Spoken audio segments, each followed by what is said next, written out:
sais, puis là, on travaille avec du vivant. Tu sais, moi, aujourd'hui, cette semaine, j'ai eu un meeting avec mon staff. Tu sais. On est-tu parti? Bonsoir. Ouais, fait que c'est ça. Fait que cette semaine, on a eu un meeting avec mon staff. Puis, je veux dire, la première affaire que je leur dis tout le temps, c'est comme, hey guys, on est dans le merveilleux monde des gris. Les vétérinaires parlaient des allergies. Nous, on parle d'entraînement. Après ça, on parle des personnes à qui on attribue nos chiens. Ces gens-là, ils ont des attentes. Ils ont une vision de c'est quoi un chien. Nous autres, on a nos chiens qu'il faut les attribuer. On les entraîne du mieux qu'on peut avec toute la lecture qu'on est capable d'avoir pour détecter le meilleur chien de travail possible par rapport à nos paramètres. Puis après ça, ben, on se promène dans une mer de gris, tout le temps dans du gris. Il n'y a pas de vérité et des lignes parfaites que tu peux suivre, puis que c'est tout ça. Fait que c'est ça. Fait que merci de me recevoir chez vous, Mathieu. Ben, tu sais, je vais te présenter. Yes. Au Chien Chaud cette semaine, on reçoit Nicolas Saint-Pierre, directeur général de chez Mira, qui est un ami. Puis. Et monsieur. Et monsieur. Nico est venu avec son chien. Ouais. Puis je sais que le monde il aime ça, voir les chiens, mais il faut comprendre aussi que dans un podcast, c'est peut-être pas aussi évident qu'à la télé. On va faire notre possible pour que vous le voyez, le chien. Mais c'est parfait, là, il est couché, il est tranquille. Fait que Nico. Moi, il pompe pas parce que des fois, il est fatiguant, il pompe. Il est venu avec son partner, monsieur. Yeah. Puis, tu sais, l'angle que je veux prendre, moi, c'est ta première visite sur le Chien Chaud, puis moi, t'étais un incontournable. Puis, tu sais, mon objectif premier, c'est de te présenter comme personne, parce que souvent, j'ai l'impression que c'est Nicolas Saint-Pierre, directeur général de chez Mira, ou avant que tu le sois, parce que tu as gravé les échelons un par un, mais tu sais, le fils de aussi. Ouais. Le fils du fondateur. Puis, mais tu sais, moi, le gars que je reçois un matin, c'est un gars... tu sais, la première rencontre qu'on a eue, la seconde que je t'ai vu, moi, j'ai senti une espèce de sentiment de légèreté. Puis je me suis... En fait, si j'avais un mot à utiliser, je me suis senti compris. OK. Instantanément. Je pense que j'y réfléchis à ça.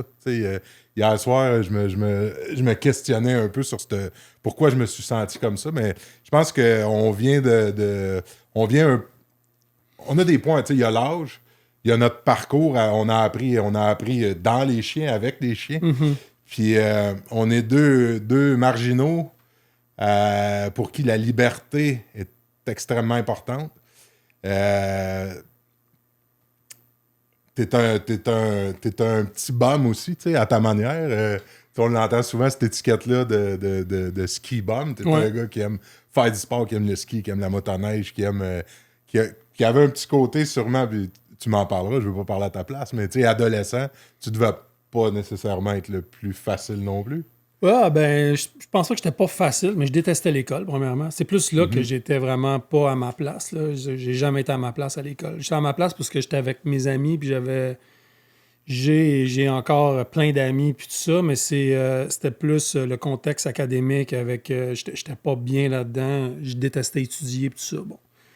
J'aimais ça être dehors. J'ai grandi, tu sais, à la place... Bon...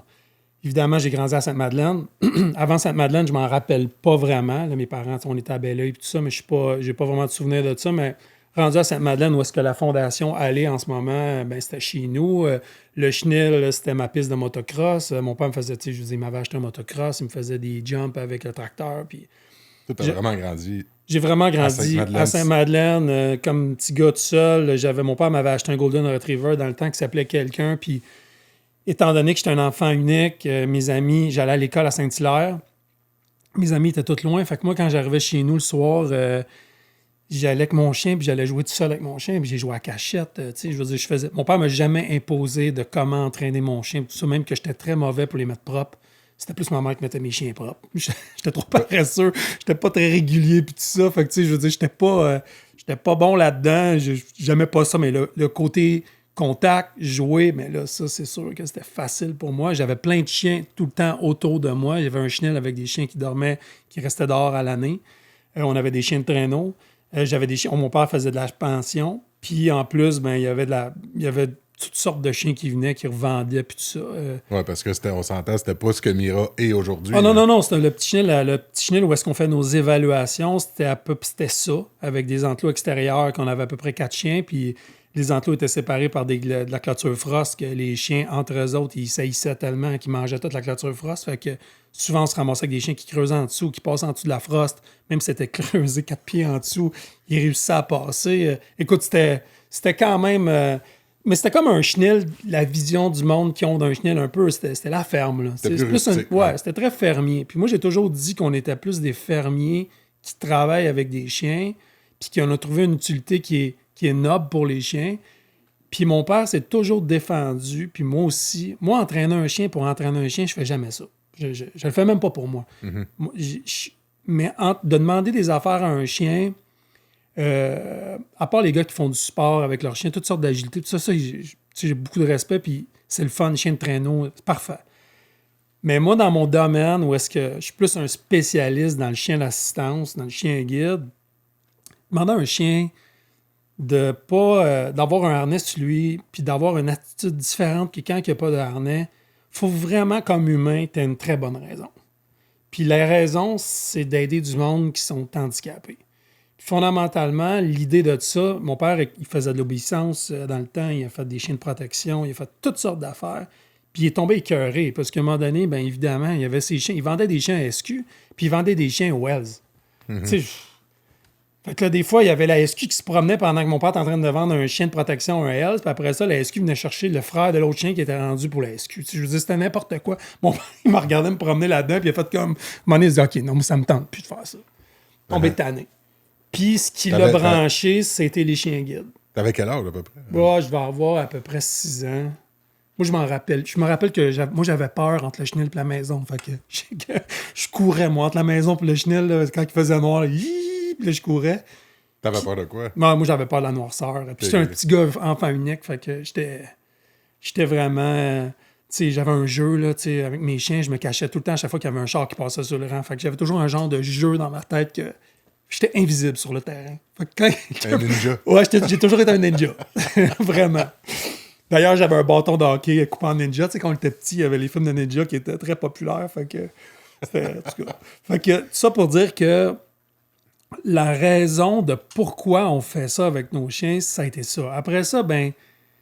J'aime vraiment la façon que tu l'as amené. Il faut trouver une maudite bonne raison. Ben, c'est à cause qu'à un moment donné, tu demandes à un chien à faire des affaires que c'est pas normal là, de refuser, d'aller sniffer dans les coins, de manger de la cochonnerie. Tu sais, je veux dire, les chiens, c'est ça que c'est ça. Là, là tu lui dis non, c'est pas ça, puis tu restes en laisse à côté. Fait que là, il faut que tu trouves des tempéraments qui sont capables de vivre avec ces contraintes-là. C'est pour ça qu'on en a pas tant que ça. Tu sais, à l'époque... Là, je ne veux pas parler pour mon père, là, mais tu sais, je veux dire, ça reste quand même qu'il faisait le tour des refuges, puis tu sais, je veux dire, il voyait des centaines de chiens, puis il revenait des fois avec 1, 2 chiens, puis que c'était limite. Dans le temps, dans le chenil, je me rappelle, il y avait toutes sortes de chiens. Il y a déjà entraîné un bull mastiff, on a déjà entraîné des collés, des berges allemands. Tu sais, au début de Mira, je te donne des chiens, puis là, à un moment donné, le labrador, il s'est mis à être comme le généraliste parfait. Ouais. Puis dans toutes les écoles de chiens guides dans le monde, c'est le labrador le champion, là. Parce que c'est un généraliste parfait. C'est un gentil chien, facile à entraîner, qui veut faire plaisir à son aux humains, puis qui est facile à dire pour te rendre heureux. Bien, je te confirme ça, que je te pourrais te confirmer ça avec un bout de plastique que tu manges, puis il va être content. Fait que je veux dire, là, tu confirmes ça avec de la bouffe, puis bien là, merveilleux. Là, quand tu tombes dans des chiens plus subtils, plus compliqués, qui ont comme plus des lignes, là, tu t'en vas tellement compte qui ils sont que tu perds ton temps. Ouais. Fait que comme entraîneur, c'est pas ta job. Puis tu sais, d'ailleurs, les entraîneurs, on est tous pareils, tu sais, je veux dire, n'importe qui entraîne des chiens se donne des défis de « Ah, oh, lui, il est tough, mais je vais l'avoir. » Ça peut être malsain. Mais je veux dire, après ça, t'as ton contrat interne que t'es qui envers ton chien et ton contrat interne de qui comme entraîneur.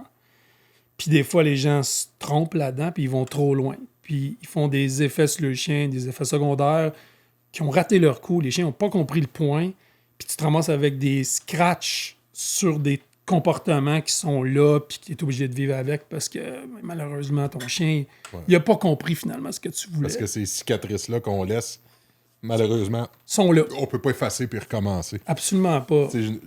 c'est un sujet que je vais aborder éventuellement, peut-être pas nécessairement... mais malgré que c'est intéressant, moi, le sujet de la réhabilitation, c'est quelque chose que j'ai des doutes de la façon que les gens l'interprètent, certains entraîneurs. C'est un peu le on efface, puis on recommence, qui me surprend tout le temps quand je l'entends. Puis à un moment donné, j'ai assez d'expérience avec les chiens pour savoir que je vis pas au pays des licornes. J'ai mon expérience, il y a une dynamique qui s'installe aussi avec le chien, il y a quelque chose de relationnel. Absolument. On peut bâtir une nouvelle relation. On peut repartir avec un chien, nouvelle personne, et avoir une dynamique différente, puis en faire une mauvaise lecture et laisser sous-entendre qu'on a, entre guillemets, réparé le chien, puis effacer ces cicatrices-là. Mais tu vois, je pensais pas en tout aborder ça avec toi comme sujet, parce que c'est plus subtil chez Mira. Vous avez des... Reprends-moi si je m'attends, mais des chiens plus... Vous faites tout pour avoir des chiens plus prédisposés à la job que vous voulez leur donner. Contrairement à monsieur, madame, tout le monde qui va s'acheter un chien. Tu sais pas, c'est un numéro que tu sors. Je veux dire, à un moment donné, c'est un numéro que tu sors. Il y en a qui sont chanceux. Ils ont des chiens qui rentrent dans la réalité des gens, dans leur quotidien comme des gants. Ça marche. Ouais. Il y en a qui se trouvent bons. Puis je veux dire, puis tant mieux. Souvent, moi, j'en vois du monde que, puis moi, je suis le premier à voir des gens, puis du grand public, puis que je vois un chien, puis je vois la personne avec son contact, je vais toujours voir ces gens-là. Je fais, hey, très cool ton chien. Ouais. Des fois, ça va chiquer. Je fais pas ça parce que je m'appelle Nicolas Saint-Pierre. C'est parce que moi, j'aime voir ça. Ouais. Puis je trouve que ça vaut la peine parce que les gens qui s'investissent avec leur chien, puis qui sont avec leur chien, sont dans leur relationnel, puis c'est vrai. Je veux dire, ils l'ont ce mérite-là, ils l'ont cet amour-là. Puis moi, je l'ai. Fait que moi, c'est sûr que j'aime ça faire des thumbs up à ces gens-là, puis leur faire des fist bumps, dire comme, hey, c'est beau ça, c'est vraiment cool ta relation avec ton chien. Puis il me regarde, je suis comme, t'es qui toi? Ça n'a pas d'importance, je suis qui? Je suis juste le garagiste. Mais sauf que c'est vraiment important. Puis ce que tu dis aussi, qui est bien important, c'est que à la Fondation, tu sais, j'ai beaucoup d'entraîneurs. Il y a eu beaucoup d'entraîneurs qui ont passé chez nous. Puis, disons qu'on commence nos gangs de chiens, on en a 8. On commence souvent avec 9. On sait qu'on va finir avec 7. Parce que durant l'entraînement, il arrive on voit que le chien, il y a des petites affaires qui se passent. Il y a des insécurités qui ressortent. Les plus jeunes, ils s'acharnent. Puis ça prend toujours les instructeurs plus vieux qui viennent en arrière, fait comme, OK, c'est assez. J'allais dire, lâche prise. Tu t'es jamais acharné, tu sais, on l'a fait. Je l'ai fait, c'est sûr, je l'ai fait. Puis pourquoi je suis capable de le dire à quelqu'un de lâcher prise? C'est parce que je le sais que c'est niaiseux. Puis tu es en train de perdre tout ton petit jus que tu donnes à ce chien-là, pendant que l'autre qui est à côté, qui va bien, ben lui, il mérite tout ton petit jus. Puis lui, il va être tellement meilleur que celui que tu es en train de t'acharner dessus parce qu'il n'a pas tout à fait la tête à la bonne place. Pour plein de raisons. C'est pas de la faute du chien, c'est pas de la faute des familles d'accueil, c'est pas de la faute de personne. C'est la faute de la vie, de chien, par rapport à où est-ce qu'on va aller avec lui, que lui, il n'a aucune idée où il s'en va, mais ça ne marchera pas. Fait qu'on est bien mieux de l'envoyer dans une famille, de vivre une famille qui dort sur un fauteuil, qui se fasse gratter à la bédaine, puis qui n'est pas obligé de mettre un harnais, pendant que l'autre, il va mettre un harnais, mais il va être content de le faire, parce qu'il va être bien, il va être en équilibre dans sa tête. Donc, son bonheur, le bonheur du chien est avec son handicapé, il va l'avoir. Mais tu parlais de mérite, tantôt, tu as dit, je vais aller croiser du monde que je trouve qu'ils ont une relation, peut-être que tu peux envier, mais en fait, tu l'as avec monsieur aussi, tu sais, cette relation. Ah non, mais moi, j'envie personne avec les chiens. Parce qu'on est comblé. Ben moi, j'ai mes relations, mais tu sais, je veux dire, il y en a qui sont comblés à avoir du contrôle sur leur chien. C'est vraiment important pour eux. C'est un autre genre de relation. Ouais. Moi, mon contrôle, c'est en autant que tu reviennes quand je te le dis. Quand tu es excité, que je te dis c'est assez, t'arrêtes. Moi, j'ai du contrôle sur... Tu me déranges pas dans ma vie. Sauf que tu as le droit d'être un chien. Tu peux être lousse. À Fondation, mon chien, il est lousse. Puis il est fatigant. Il est fatigant pourquoi? Parce qu'il est entier, puis il va toujours avoir les femelles entières. Fait que toi, t'es technicien en santé. Puis les vets, ils m'appellent Nico, ton chien sont encore sur le bord des femelles, il est fatigant.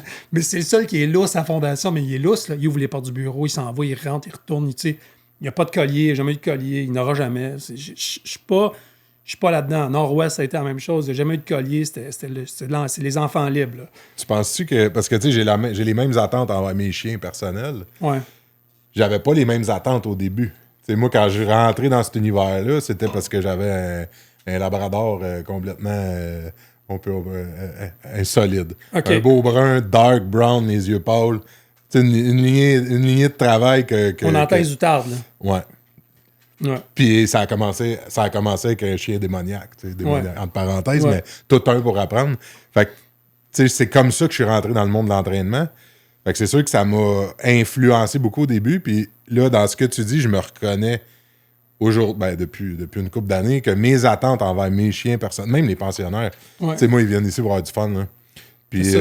Puis l'entraînement rigide, en quelque part, je vais être bien honnête avec toi, il y a quelque chose que j'ai commencé à trouver à la limite. J'allais dire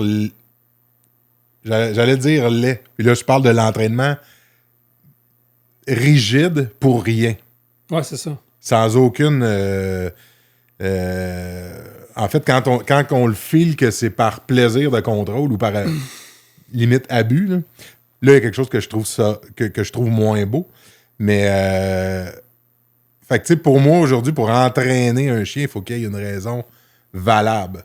Puis là, après ça, il y a tout le débat autour du comment on y arrive.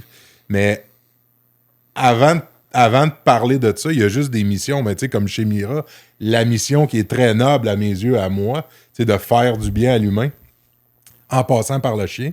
Mais j'aimerais ça savoir, toi, comment tu l'as vécu, cette... en fait, je vais partir d'une question un peu plus précise, puis va-t'en ce que tu veux avec ta réponse. Ouais. Mais quand ça a commencé, ça, quand tes premiers souvenirs là, de Mira qui devient un organisme qui fait des chiens pour les non-voyants au début, qu'est-ce que ça avait l'air à travers le monde? Il était où les ressources? Il était où les comparables? Puis comment vous vous êtes ajusté là-dedans? Écoute, ça, c'est plus... Mon père, en fait, encore là, ça revient à ce que tu as dit. C'est quoi le but en arrière d'entraîner un chien pour une cour à scrap, puis que les chiens soient un mâle avec une femelle, puis deux fous qui protègent une cour à scrap pour un gars qui veut protéger ce qui se passe là-dedans? Ça vaut-tu la peine d'avoir des chiens qui sont dangereux comme ça? Mm-hmm. Mon père avait des trucks, il mettait ses chiens dans le camion. Le monde avait tellement peur de ses camions parce que les chiens là-dedans, ils brassaient tellement qu'il y a des trucks qui faisaient ça de même. Puis mon père passait pour un fou. Puis dans le temps, puis il dit, là, puis il y a des entrevues là, qui dit vraiment, il se faisait littéralement envoyer chier. Parce que le monde avait peur de ce qu'il faisait. Puis quand il a commencé à entraîner des chiens guides... Il trouvait ça laid, ce qu'il faisait, ou il oui, avait mais peur? Parce que les chiens, ils sont c'était épeurant. Là, je veux dire. Puis à l'époque, on s'en rappelle, tu sais, puis tu le dis dans un de tes podcasts, là, que dans le temps, je veux dire, il y avait un chien mauvais chez le 7e voisin. On a tous vécu ça. C'est ferme, les chiens lousses qui mangent des poulets crus, parce que les gars, ils ne me donnaient pas de moulet aux chiens. Puis mes voisins, encore, en ce moment, je sais que mes voisins donnent encore des poules mortes à leurs chiens. Puis c'est des chiens qui sont attachés après les chaînes. Puis le but... Puis là, maintenant, ils sont pas après les chaînes, ils sont lousses. Mais le but, c'est de quoi? C'est de protéger la ferme. Puis, je veux dire, chacun a sa relation. Puis les chiens, ils se promènent là-dedans, puis ils trouvent leur chi, là. Ils trouvent leur équilibre là-dedans.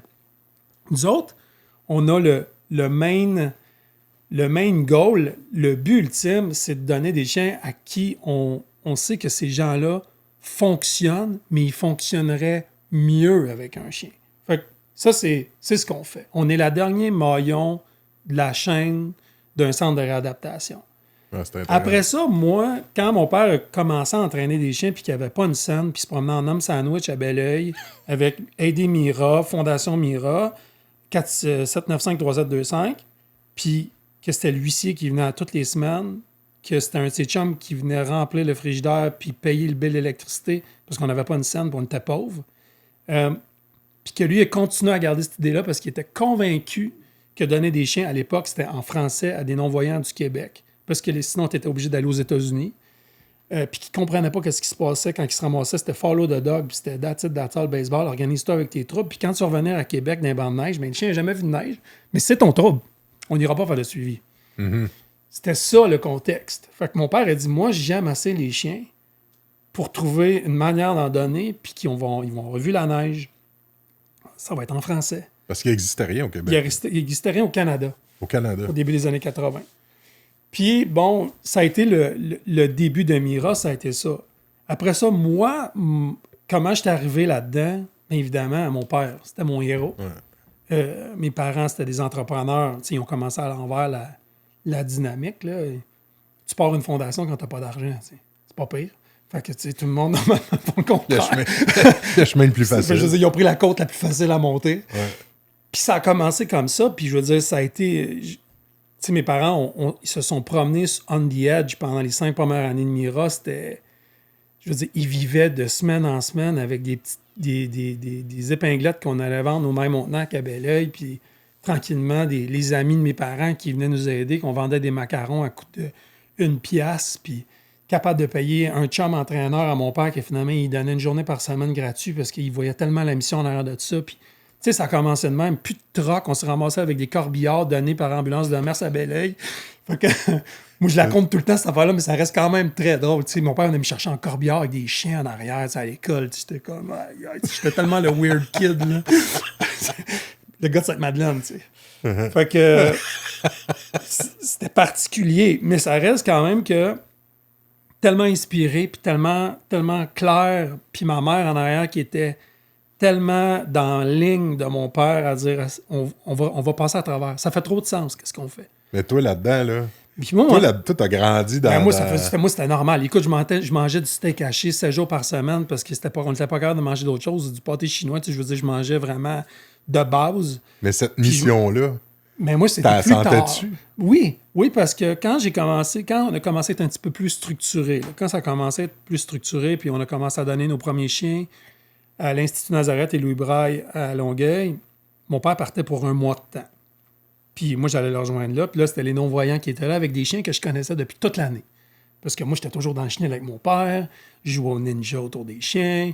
Je nettoyais le chenil. Tu sais, je faisais toutes sortes de patentes de même. Excuse, Nico, juste pour que moi, je me replace dans le temps. Là. Ça, c'était en 80, au début des années 80, là, en 84-5, là, genre. Mais là, des chiens de garde, de protection, mon père, il n'en fait plus. Des huskies, n'as-tu encore des Non, il y avait encore il y avait des chiens de traîneau parce que mon père aimait beaucoup les chiens de traîneau. Il aimait ça se promener en chien de traîneau. OK. Fait qu'il y en avait encore... Ouais, sur le terrain, on en avait encore. Mais on commençait à avoir des... Ouais, par plaisir. Puis, il y avait comme... Bon, il y avait encore un petit peu de pension qui faisait aussi. Là, je me rappelle, un moment donné, je m'étais fait courir après par un Danois, là. Puis j'avais super bien réagi. Là, mon père était tellement fier de moi. Puis j'avais à peu près 6 ans. Le chien était à peu près à hauteur de ma face. Il devait avoir la gueule grosse comme ma tête. Puis je rentre dans le bureau comme je rentrais à l'école. Tu sais, moi, je débarquais de l'autobus, je courais jusque dans le chenil, je lançais mon sac, puis je rentrais dans le bureau. L'entrée du chenil, finalement. Cette fois-là, mon père avait oublié, il avait laissé ce chien-là qui s'appelait Jazz. Tu sais, dans le temps de jazz, les requins. Fait que c'était pas jazz la musique, là. C'était vraiment jazz.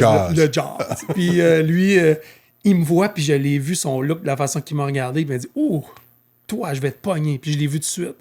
Puis j'ai réussi à le faire court. J'ai réussi à comme le gauler autour d'une cabane à chien qui avait comme juste... Puis je l'ai gaulé pendant comme 10 minutes. Puis là, mon père s'est aperçu que je gaulais le gros Danois. Et là, il était fier de moi. Là, je m'en rappelle. Quand il m'en parle encore, il est comme... J'étais tellement fier de toi. Tu sais, comment t'as bien réagi.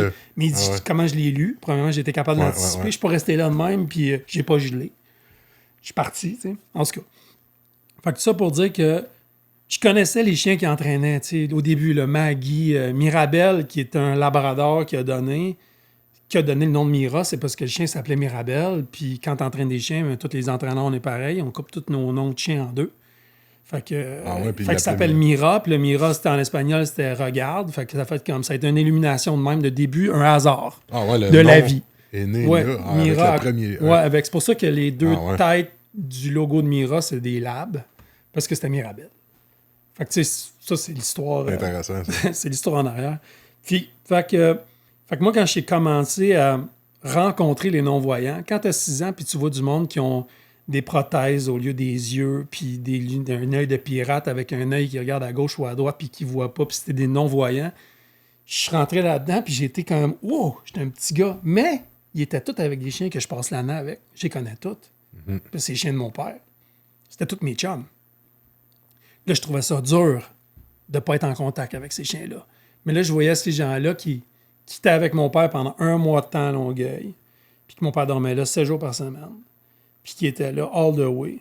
Puis ça a été comme mon premier contact avec les non-voyants puis les chiens de travail, que là, j'ai réalisé qu'est-ce que ces chiens-là faisaient pour ces gens-là. Là, évidemment, je suivais mon père en bike pendant que les gens faisaient des routes à Longueuil, qui apprenaient à travailler avec leurs chiens à Longueuil, puis tout ça. Puis après ça, j'ai tombé à avoir des chiens en famille d'accueil. Nos familles, ils accouchaient dans le sous-sol chez nous. Donc, moi, j'étais chum avec les familles de repos. J'étais chum avec tous les chiots. Là, il fallait les placer, mais j'en gardais tout le temps un avec moi. Fait que j'ai eu des Golden, j'ai eu Idéfix.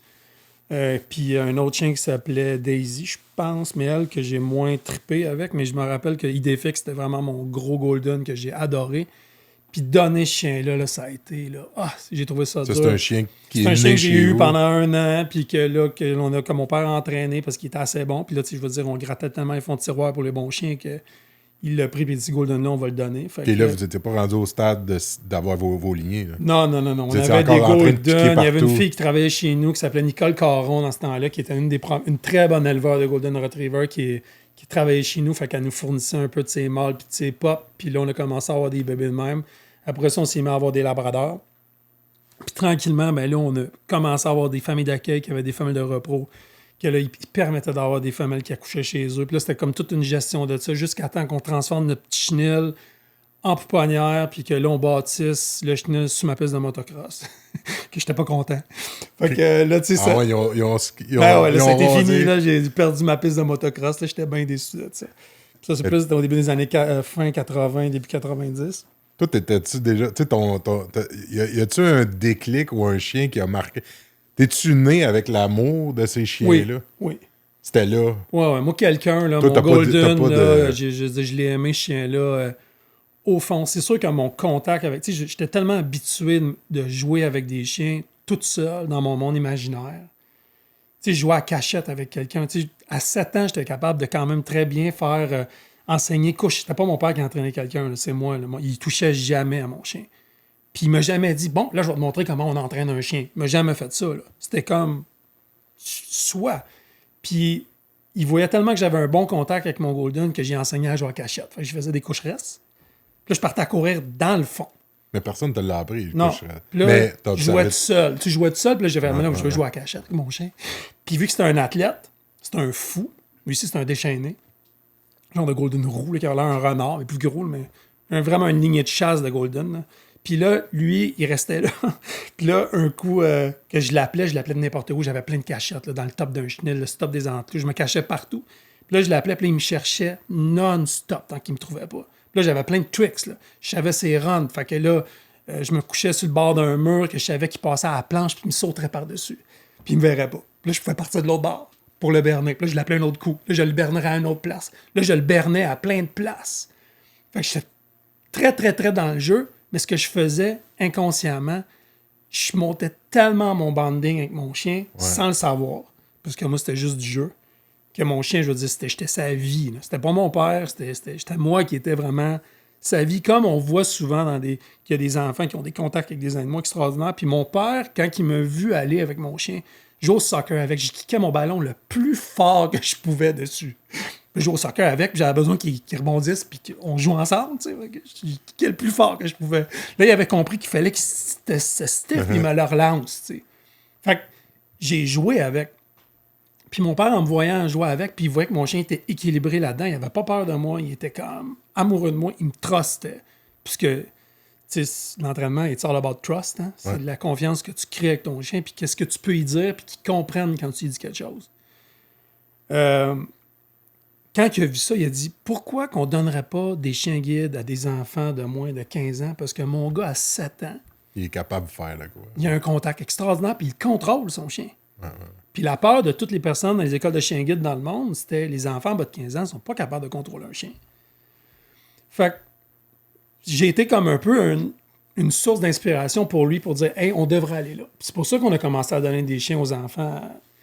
On était à la première école de chiens guides dans le monde à donner des chiens à des enfants de moins de 10 ans. Là. Du moins de 15, mais on en a donné. Simon Beauregard, il avait 9 ans, le gars qui me cherchait son chien. Puis c'est un fermier.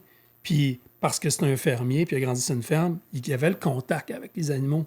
Fait que lui, il a compris tout de suite avec Ciboulette là, comment parler à son chien à 9 ans. Là.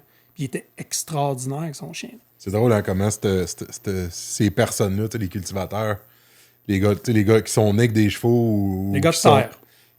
On leur apprend rien. Hein, non. À ces personnages-là. Ils ont beaucoup à nous apprendre, puis ils se sous-estiment souvent parce qu'ils sont nés là-dedans. Ben, un peu comme t'es né sur la ferme avec les chiens Oh, aussi. Ouais, moi, je suis grandi dans un chenil, c'est clair et net. Tu sais, je me demande à quel point t'es conscient aussi, toi, parce que t'es né dans cet univers-là, t'as trempé dedans en commençant. Tu sais, aujourd'hui, on a à peu près, on a une relation avec les chiens qui se ressemble, en tout cas, qui peut se comparer. On a une vision de l'entraînement aussi, puis des attentes qui se rejoignent, mais on a deux parcours différents. Tu sais. Moi, il y a un peu de frustration de ne pas pouvoir avoir de chien. Ouais. Quand j'étais jeune, à moi, tu sais, tant que je partirais pas de chez nous, qui a nourri ça. Puis moi, ça a été à travers des encyclopédies, puis Sultan, le chien à mon grand-père, puis Belle, le chien à mon oncle. Nous autres, on a eu un sultan. T'as eu un sultan? Ouais, mon père a eu un sultan aussi. Ces deux rockstars, ça a été Sultan et Kim. C'était ces deux gros chiens de démo, de protection puis d'agilité, puis c'était capoté. Là, ils faisaient plein de shows chez nous quand ils étaient pour SPAR. Mais ce que tu dis, je vais faire du pouce sur ce que tu dis. Conscient, pas vraiment, parce que c'est toujours pareil. Hein? Quand j'ai commencé à entraîner des chiens à 17 ans, parce que je savais même pas si je voulais faire ça dans la vie, quand j'haïssais tellement l'école que moi, à la fin de mon secondaire, j'ai fait, je vais aller dans le chenil, puis je vais entraîner des chiens, parce qu'avant, je faisais juste... T'as fini ton secondaire 5? Puis ça a été tout. Là. Je suis rentré dans le chenil à 17 ans. Je suis pas été au cégep. Puis... j'étais troublant pour les instructeurs, les gars de 40 ans, 30 ans, que ça faisait déjà plusieurs années, parce que vite, je suis pas gêné de le dire, je faisais des chiens aussi bons qu'eux autres, puis j'avais pratiquement fait ça jamais. J'ai tellement taponné là-dedans, de loin, de proche, que je suis venu extrêmement bon vite. Puis ça a été la première fois que là, j'ai commencé, là, que mon père m'enseignait. Là, j'ai été pogné dans les culottes à mon père pendant au moins 4 ans. 5 ans. Quand il a vu que tu avais le talent. Ben, quand il m'a rentré dans le chenil comme instructeur officiel, puis là, j'ai rencontré un différent papa, parce que là, c'est devenu plus mon boss, mon père. Non, mais tu sais, Nico, s'il a décidé de te rentrer dans le chenil... Non, mais c'est parce que j'avais un genre... C'est parce qu'avant ça devait faire un bout qui te regardait aller ben aussi. Ben oui, puis il voulait pas là, que il je fasse d'autres choses. Là, je veux dire, je le sais, là, aujourd'hui, on s'en parle. Là, tu m'as manipulé un peu, là. Il n'y avait pas d'option. Non, il voulait que je le fasse, au moins que j'aille au bout de ça, puis c'est bien correct. Mais moi, j'avais... Tu sais, la différence à toi, c'est que moi, vu que j'ai grandi là-dedans, puis que je voyais que j'allais faire juste des chiens d'assistance ou des chiens de travail, whatever, je trouvais ça plate de pas... Je me disais, moi, pour être un bon entraîneur, il faudrait que je parte là, dans le Nord, puis j'aille faire 4 ans de chien de traîneau, puis après ça, il faudrait que j'aille faire de la protection. Parce que je m'étais dit, c'est pareil comme un skieur, genre, faut que j'apprenne à skier ça à la glace, dans les bosses, dans le pitch, dans le high mountain, dans le bois, tu sais, pour dire que là, je vais être bon. Un vrai généraliste. Tu sais. Puis ça m'a pris du temps de comprendre que finalement, c'était bien correct que je sois un gars qui travaille avec des chiens guides, puis finalement, c'est un beau milieu, puis ça, c'est que la maturité puis l'expérience, puis en rencontrant des gens aussi que j'ai pu comme comprendre ça. Mais ça reste quand même que j'ai eu un sentiment d'imposteur quand je suis rentré dans le chenil parce que j'étais bon vite, puis j'avais beaucoup de plaisir. Puis mon père, il me guidait, mais il me laissait être aussi parce qu'il savait que moi j'ai une super grosse force à l'entraînement, c'est que je rentre en contact avec mes chiens vite, puis que mes chiens me font confiance vite. Puis je suis capable d'aller les déranger vite, puis qu'ils comprennent pourquoi je les dérange, puis je les ramène toujours dans la zone de confort. Fait que je suis capable de rentrer des codes rapidement, puis ils écoutent vite. Puis ça, c'est vraiment une de mes forces. T'sais. Je recouvre bien. Si je te parle raide, tu vas comprendre pourquoi je te parle raide. Ouais. Si tu parles raide à un chien, puis il ne comprend pas pourquoi, c'est là que tu scrapes tout. Il y a trop de bruit sur la ligne, puis ton chien ne comprend plus rien. Fait que qu'est-ce qu'il fait? Il fuit. Il fuit par en avant, il s'en va ailleurs, tu ne regardes plus, il se liche, il se tourne, il essaie de te snapper, il fait n'importe quoi pour se sortir de là. Mais si tu es capable de parler à un chien, puis qu'il continue à endurer ce que tu es en train de dire, puis de dire OK, je comprends ce que tu veux dire. OK, parfait. Viens avec moi, on va faire ça. Il comprend, on avance. Tu sais, l'entraînement de chien, puis je le sais que j'ai raison, c'est de la négociation. Ça dépend avec qui tu parles, puis tu négocies. Donne-moi ça, je vais te donner ça. Donne-moi ça, je vais te laisser prendre ce bout-là. Ça, je suis capable d'endurer ce côté-là que j'aime pas. Ouais. Mais si tu me donnes d'autres choses, je vais continuer. Je vais te laisser être ce que tu fais là que j'aime pas. Puis ça, tranquillement, tu avances dans ce que tu veux. Puis finalement, au bout de la ligne, ben, tu amènes ton chien où est-ce que tu veux qu'il soit.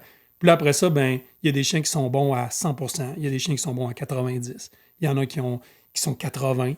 Puis là, après ça, en bas de ça, t'en veux, dans ce cas, au niveau de nous autres, quand tu as des chiens qui sont comme moins bons, là, qui se promènent autour du 7 sur 10, 6 sur 10, mais là, ils ont trop de rattle qui sont je vais-tu donner ça à quelqu'un qui ne voit pas, que je peux mettre sa sécurité en jeu, je peux mettre sa vie en jeu, je peux mettre son confort.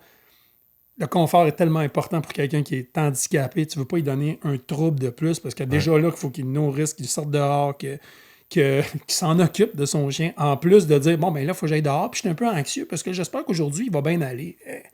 C'est pas ça, là. Nico, c'est parce qu'il y a une question qui me sort pas de la tête. Vas-y. Puis quand on pense juste à notre question, on écoute moins. On est moins. Ouais. Mais c'est parce qu'elle me veille dans la tête depuis tantôt. Vas-y. Par rapport, tu sais, le fait que tu sois.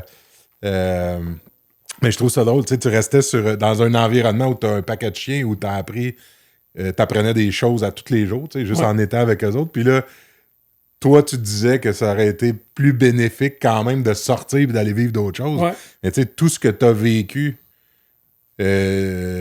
jour 1, tu sais, avec les chiens, puis tu as grandi là-dedans. Là, tu en es venu au contact, c'est là que la question m'a popé dans la tête, puis qu'elle sortait pas, tu sais.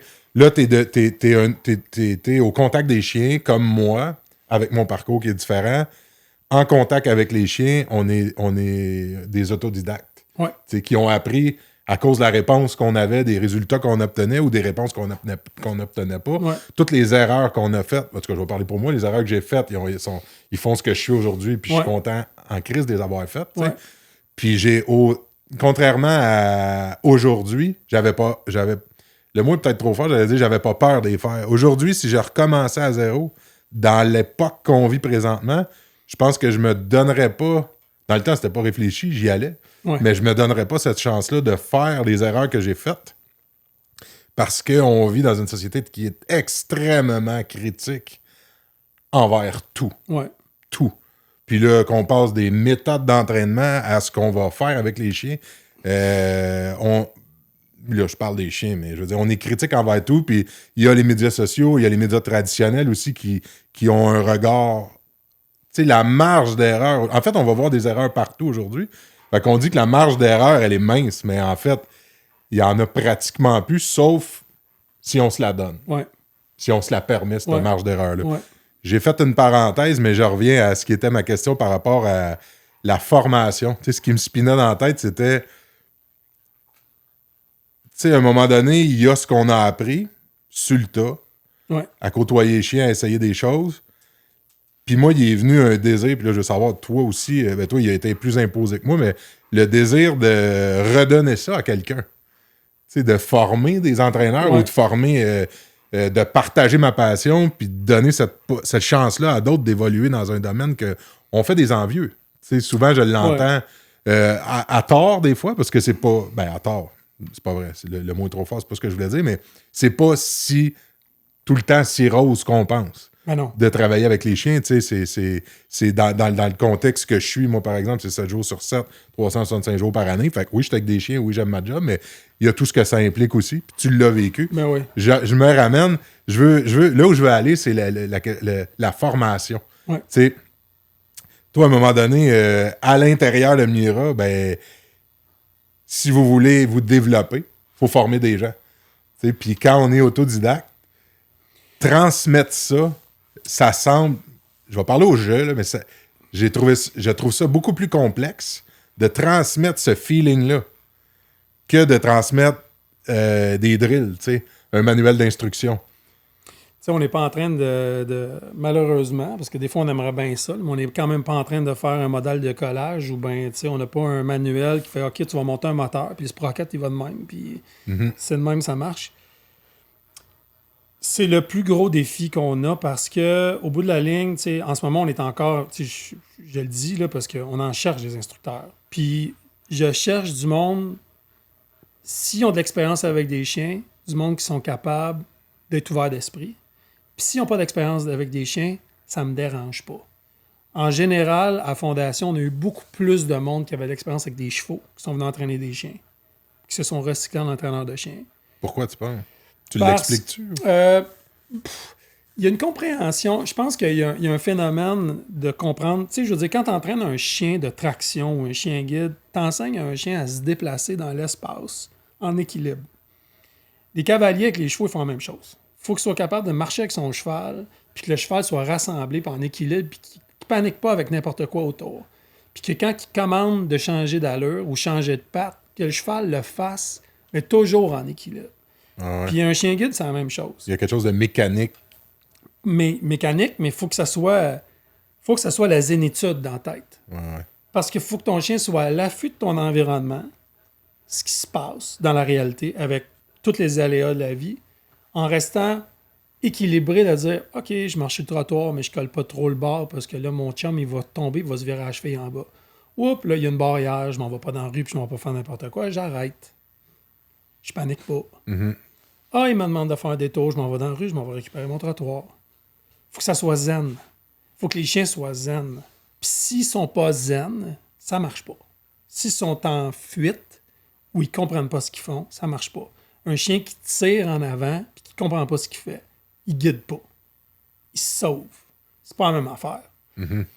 Donc, c'est intéressant. tout ce côté-là d'enseignement, puis d'enseignement par rapport aux chiens, par rapport à la posture mentale de tes chiens, puis la compréhension des gens qui ont travaillé avec les animaux, comme disait le monde de terre, ça peut être un gars de vache, ça peut être du monde qui ont eu des chèvres, des moutons, whatever, qui comprennent un peu comment les animaux se déplacent puis qui bougent, qui ont eu un contact. Déjà là, si tu es bon pour avoir un contact avec ton chien, qui n'est pas un contact juste « je suis content de te voir parce que j'ai de la bouffe dans les poches Mm-hmm. » Ça, pour moi, c'est vide.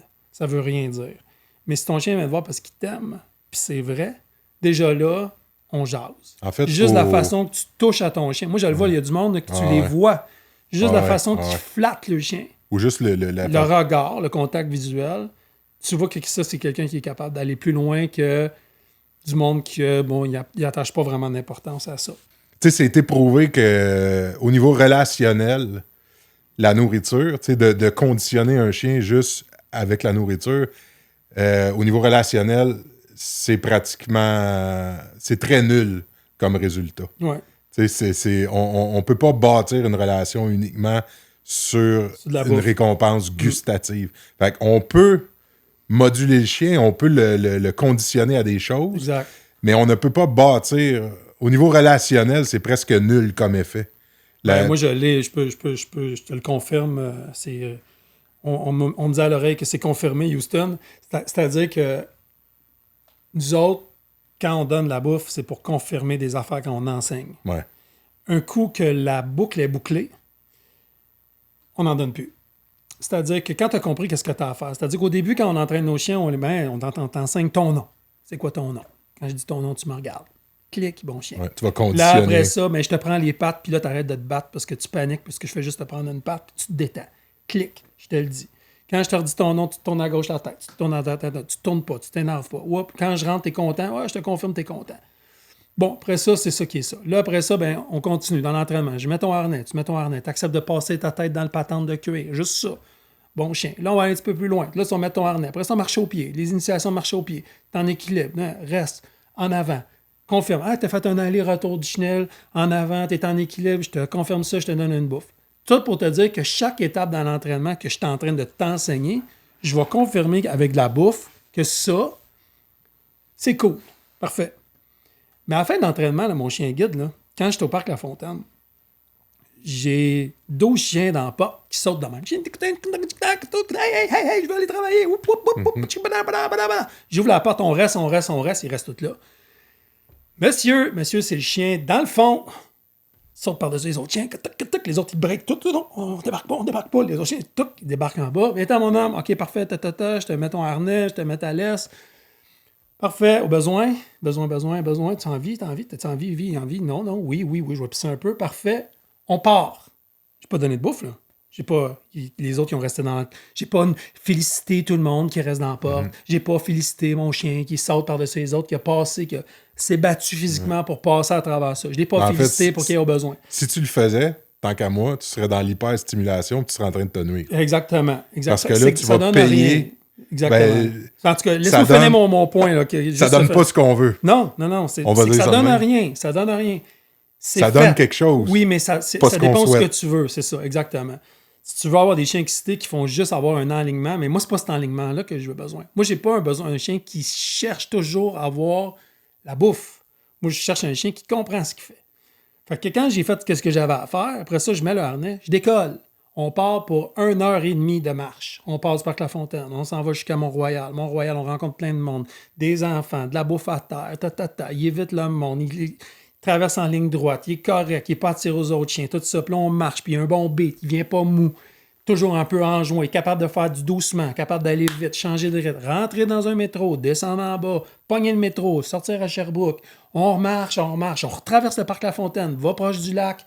Va pas dans les choses. Il y a des canards, tu regardes pas. Tu regardes, mais tu n'es pas content. Tu changes pas de rythme. Tu sais, OK, parfait. Ouais.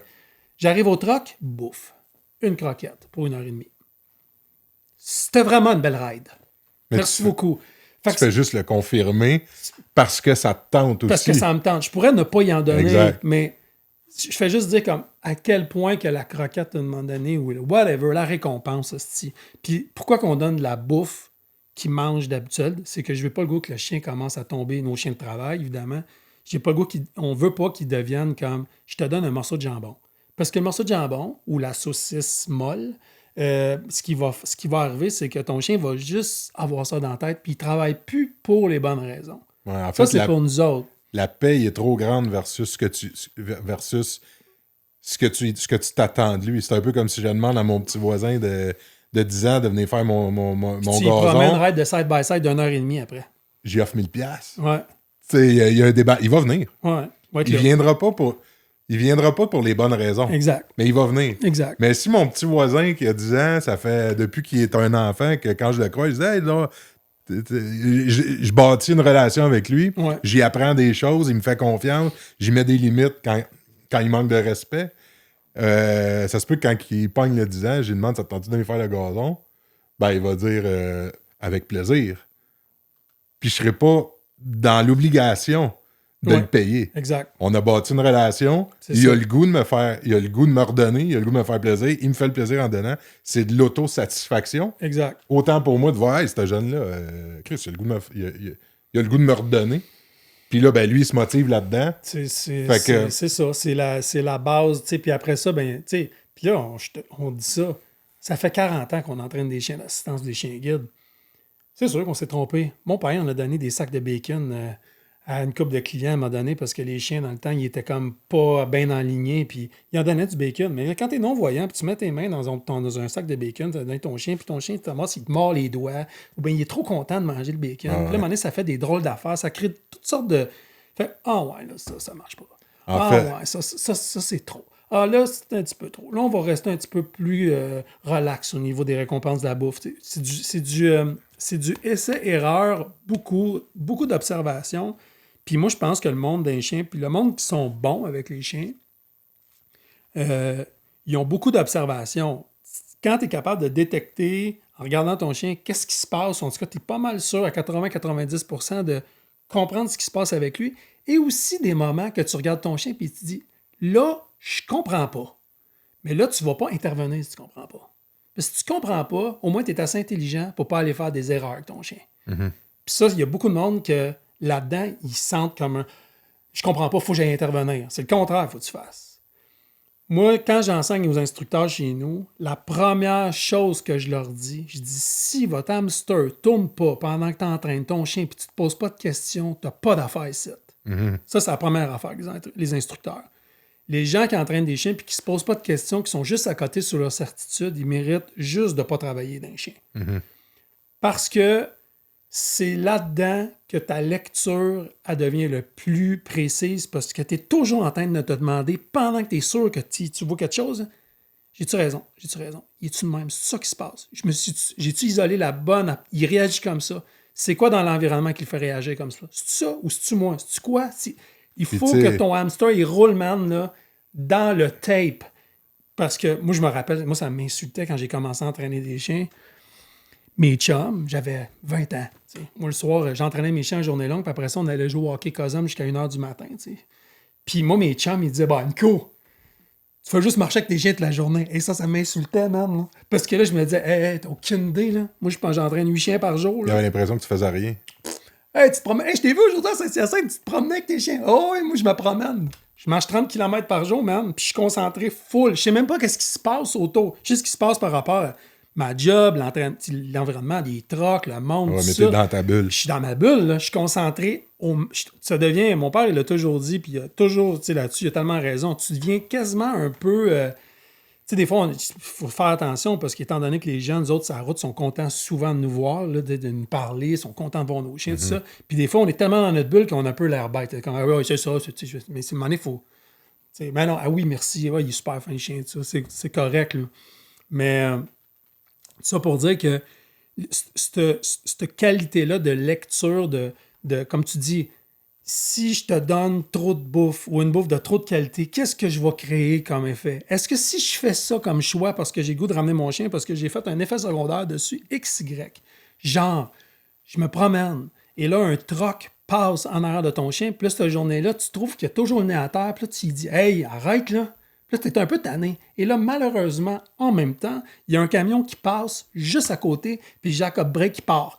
Brrr! Chien, là, il tombe ses nerfs le restant de sa vie, parce qu'il pense que quand il y a de la pression de toi, peut-être qu'il va toujours avoir un troc qui va venir lâcher ça dans le dos. Puis ils sont à 3 pieds. Fait que faut que tu sois conscient de dire, là, si je mets de la pression avec mon chien, puis je suis pas content, je suis à la bonne place. Ouais. Je suis à la bonne place. C'est-tu le temps que je fasse ça? Serais-tu mieux de confirmer ça, puis de mettre mon ego de côté, de dire, hey, normalement, après mes 53 jours d'entraînement que j'ai fait, normalement, mon chien, il est supposé être capable d'être en équilibre. Je marche sur le boulevard Laurier, puis c'est ça qui est ça. Mais si ton chien, il va pas bien ce matin-là, aie l'intelligence et l'humilité de dire, je pense que mon chien, il est pas dans le bon mood. Il faut que je check quelque chose dans un environnement contrôlé. C'est-à-dire que j'aurai pas de surprise X qui va peut venir faire un coup d'aiguille à mauvaise place. Une cicatrice où on veut pas. Puis que là, t'es faite. Moi, j'ai eu des chiens. J'ai une affaire à un moment donné que j'étais tellement triste. J'avais un chien qui s'appelait Cognac, un labernois. J'étais rendu à le donner. On était dans l'hébergement. Puis ça, c'est comme un environnement. Tu peux pas contrôler ça dans la vie. Puis à Carrère, à Mont-Saint-Hilaire, à Carrère à Poudrette, puis Dynamite. Puis Dynamite, des fois, le midi. Mais les chiens sont habitués, ils étaient habitués d'entendre ça. Mais là, ça faisait extrêmement longtemps qu'il n'y avait pas de dynamité, puis c'était le printemps. Puis là, tous les chiens sont couchés dans la cuisine avec les clients, puis tout ça. Ça fait 1 semaine et demie que j'ai attribué mes chiens. J'étais en équilibre, mes chiens sont bien, mes clients sont contents. Mes clients, ils aiment les chiens. C'est le bonheur. Et là, on mange du pâté chinois. Et là, ils dynamitent. Ça fait... Là, l'hébergement, elle shake, tout ça. Tous mes chiens ne réagissent pas, sauf un. Cognac, mon meilleur chien. Celui que j'aime le plus, celui que j'ai plus confiance, celui que j'aime par-dessus mon amour complet. Que je sais que lui, il va emmener la petite madame sur le firmament de la vie. Je suis content, là. Là, bon, il se lève, il se met à trembler. Hein? Maudite merde, là, qu'est-ce qui se passe avec lui? Il prend non bien ça personnel. Là, je dis, OK, je vais le prendre avec moi, je l'amène. Je l'amène dehors, j'essaie de... J'irai quand même pas à Carrère Poudrette avec les trocs. Là, je vais rester sur le terrain de la fondation, je vais aller dehors, je vais aller comme... faire changer les idées, peut-être qu'il va passer à d'autres choses. Il a l'air pas pire, je m'en vais dehors. Je le laisse partir, je le laisse courir, il va sniffer, il va faire n'importe quoi qu'il n'a pas le droit de faire depuis 1 semaine parce que les besoins, puis ça, c'est super encadré en classe. Là. Fait que là, je fais comme, hey, vas-y, là, va te décharger. Là. Il se promène un peu, il est content de me voir, il me fait une fête. C'est correct. Fait que je le ramène, je dis, je pense que ça va être correct. Je pars à Saint-Hyacinthe. Non, on part à Mont-Saint-Hilaire. Je m'en vais dans le village. Puis la route qu'on faisait, que les clients avaient appris, c'était de marcher sur le bord du chemin des Patriotes, puis d'avoir le trafic dans le dos, puis d'avoir de filer, parce que l'on travaille aussi les personnes beaucoup par rapport à leur compréhension sonore. Là. Fait que là, je dis, on veut qu'ils filent le trafic, puis des lignes droites, puis en même temps en marchant avec leur chien. Pas juste statique. De comprendre le son en marchant. Mm-hmm. Fait que là, bon, on est sur le boulevard sur le chemin des Patriotes, et là, mon chien, chaque troc qui passe, il se garoche à droite. Chaque troc. Il sent en vibration, il anticipe là, il se garoche à droite. Là, je fais comme, oh my God. Il a quel âge, ce chien-là? 1 an et demi, fini d'entraîner. Il est fini, là. Je le donne. Je suis en train de le donner. Je le donne. Là, tu sais, je veux dire, l'amour est parti avec la personne. Là, je suis comme, oh my God, qu'est-ce qui se passe? Là, je veux pas inquiéter ma cliente. Fait que je dis, je pense que ton chien, avec ce qui s'est passé à midi, il file pas. Je dis, on va y enlever le harnais, on va juste marcher au pied. Marcher au pied, il réagit moins fort. Mais il réagit quand même à chaque fois qu'il y a un troc qui passe. Je fais, non. Je dis, là, on va aller travailler dans un petit environnement. Juste pour détendre puis le changer d'idée. Fait que là, je m'en vais en haut, pas sur le chemin de Patriote, dans le village où est-ce que c'est très calme. Puis là, il travaille super bien, il est full précis. Je l'appelais Cogne. Fait que là, tu Tu sais, je veux dire, il était vraiment comme super équilibré puis tout ça. On revient à la fondation, la soirée passe, le lendemain matin, on s'en retourne à Saint-Hyacinthe faire une route. Et là, encore une fois, il y a un truck qui est super loin, qui passe sur le boulevard La Framboise, vraiment loin. Puis il se garoche dans la rue encore. Et là, j'étais obligé de prendre le chien et de dire, c'est terminé. Puis j'ai déclassé le chien.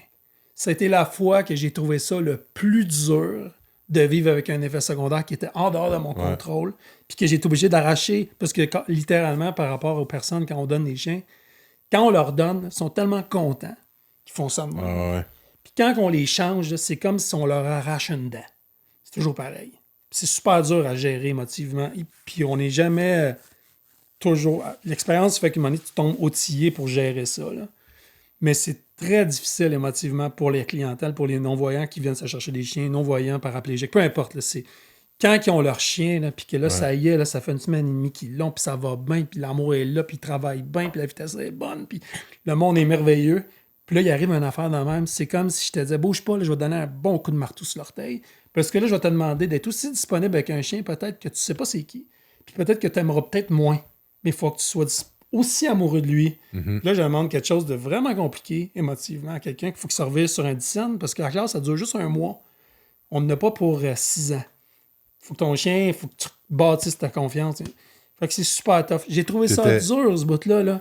T'étais comment? Je suis curieux, parce que tu sais, c'est un exemple. J'ai pleuré, là, moi, cette fois-là, j'ai pleuré parce que... Mais je veux savoir, moi, dans la nuit que t'as vécu, est-ce que t'as tiré à la plaque ou tu te questionnais sur...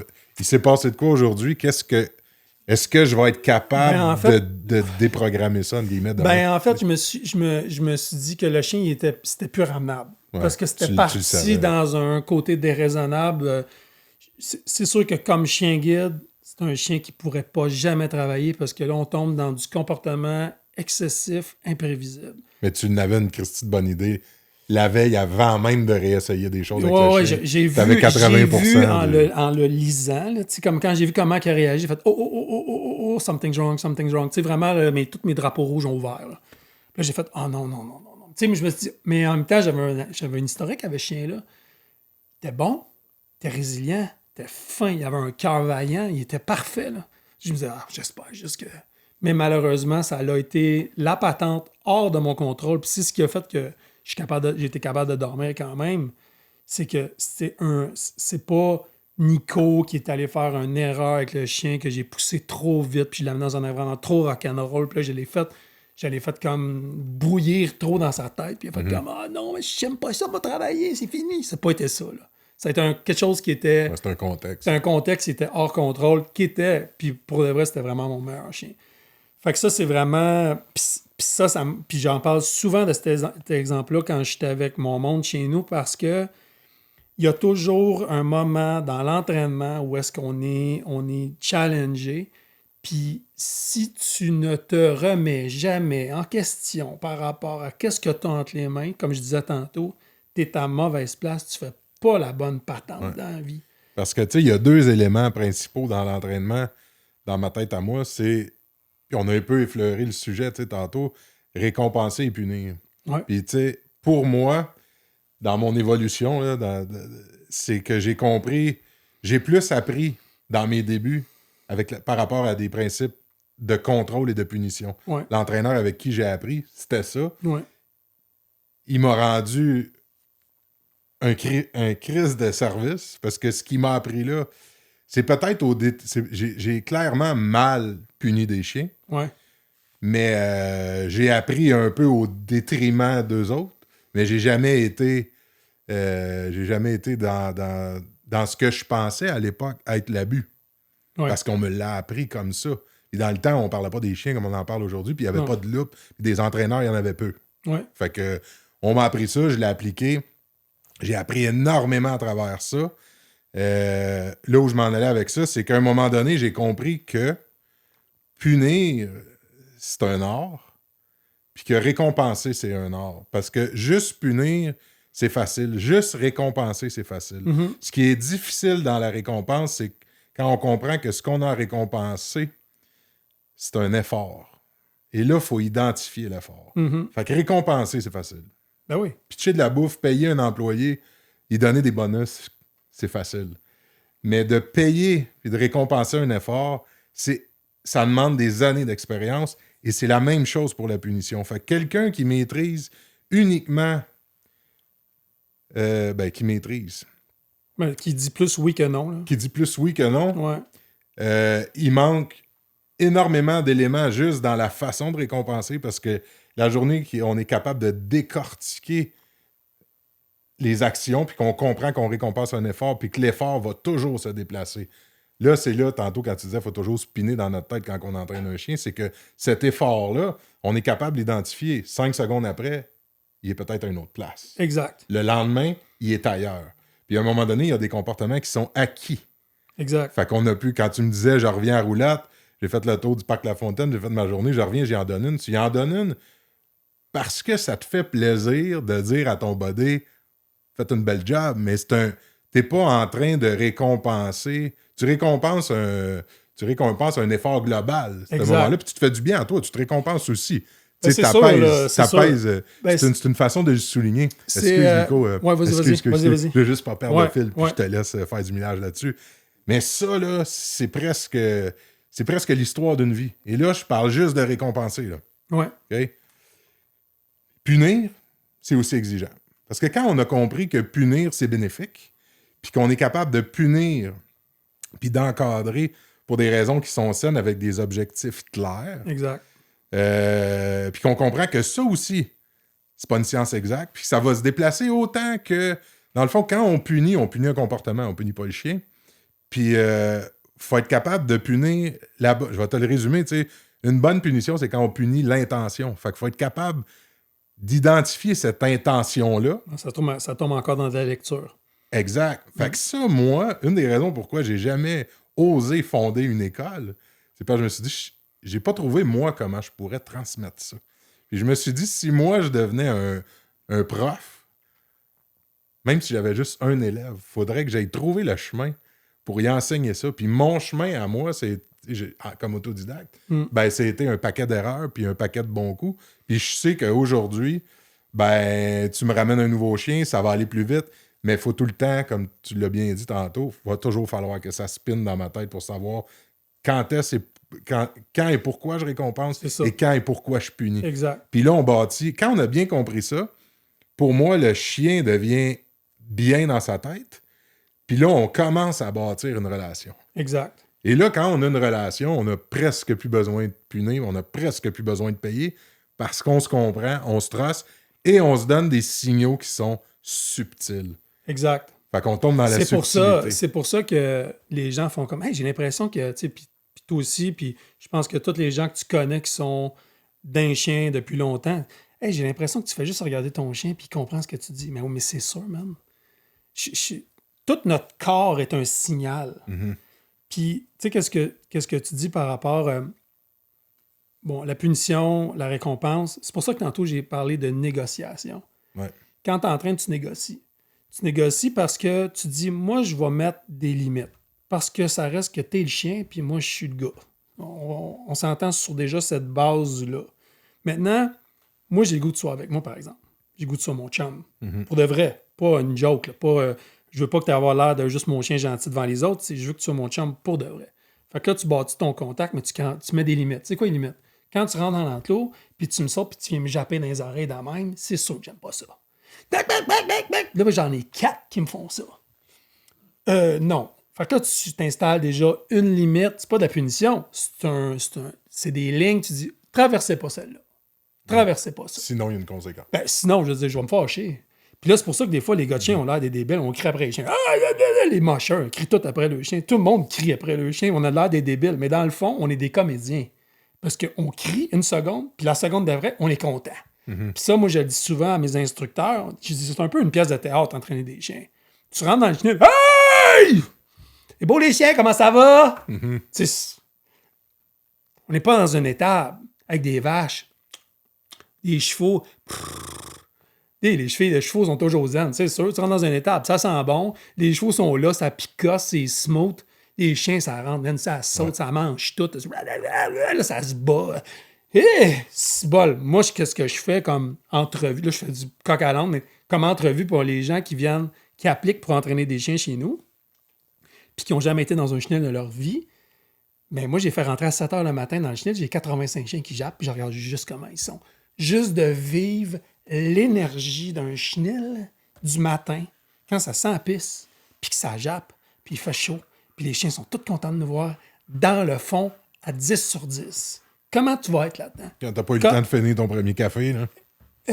Good morning, ning, ning, ning. Ouais. Fait que ça, pour moi, ça me donne plein d'indicateurs parce que je te sors de ta zone de confort, mais en même temps, tu regardes ça. Ça, c'est un côté de ça. Fait que ça me ramène à la négociation puis ton contact. C'est tout là que ça se passe. Puis l'art d'entraîner des chiens, c'est l'art d'être capable de se poser des questions en temps réel avec le yin puis le yang, comme tu as dit, la punition puis la récompense, puis d'avoir un plan clair dans ta tête. Ouais. Nous autres, notre entraînement à Fondation, c'est des plans clairs. C'est pas ouais, lui entraîne de même, puis l'autre entraîne de même. Tout le monde entraîne de la même manière. Avec des chiens sélectionnés. Avec nos chiens sélectionnés, évidemment. Ouais. Mais quand on tombe dans la section entraînement, il faut que ton plan de match soit clair, puis que les méthodes soient quand même assez homogènes pour que toi, si tu entraînes des chiens, puis tu es vraiment bon avec tes chiens.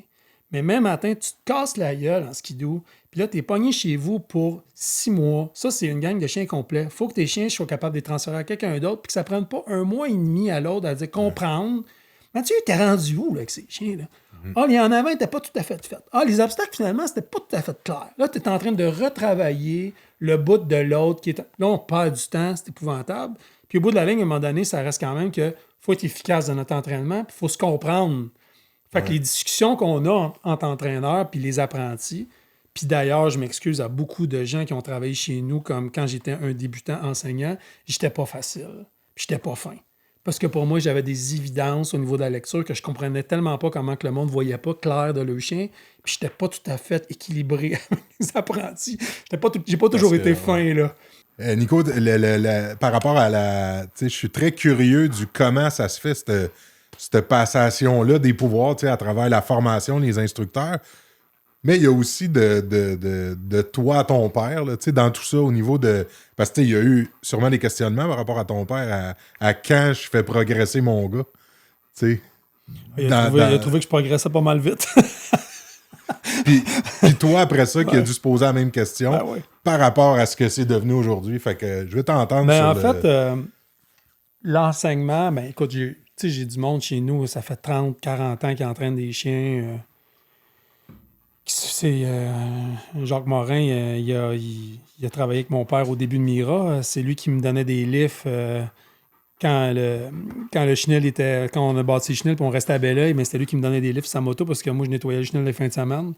Fait que c'était lui qui m'amenait, il m'amenait, en tout cas, il me donnait des lifts. Je le connais depuis toujours, fait qu'il a entraîné des chiens avec mon père, il a tout fait la même progression, puis il est tombé en amour avec les chiens d'assistance, lui aussi. Il est sorti du monde de la protection puis de l'obéissance, puis il s'est dédié à ça.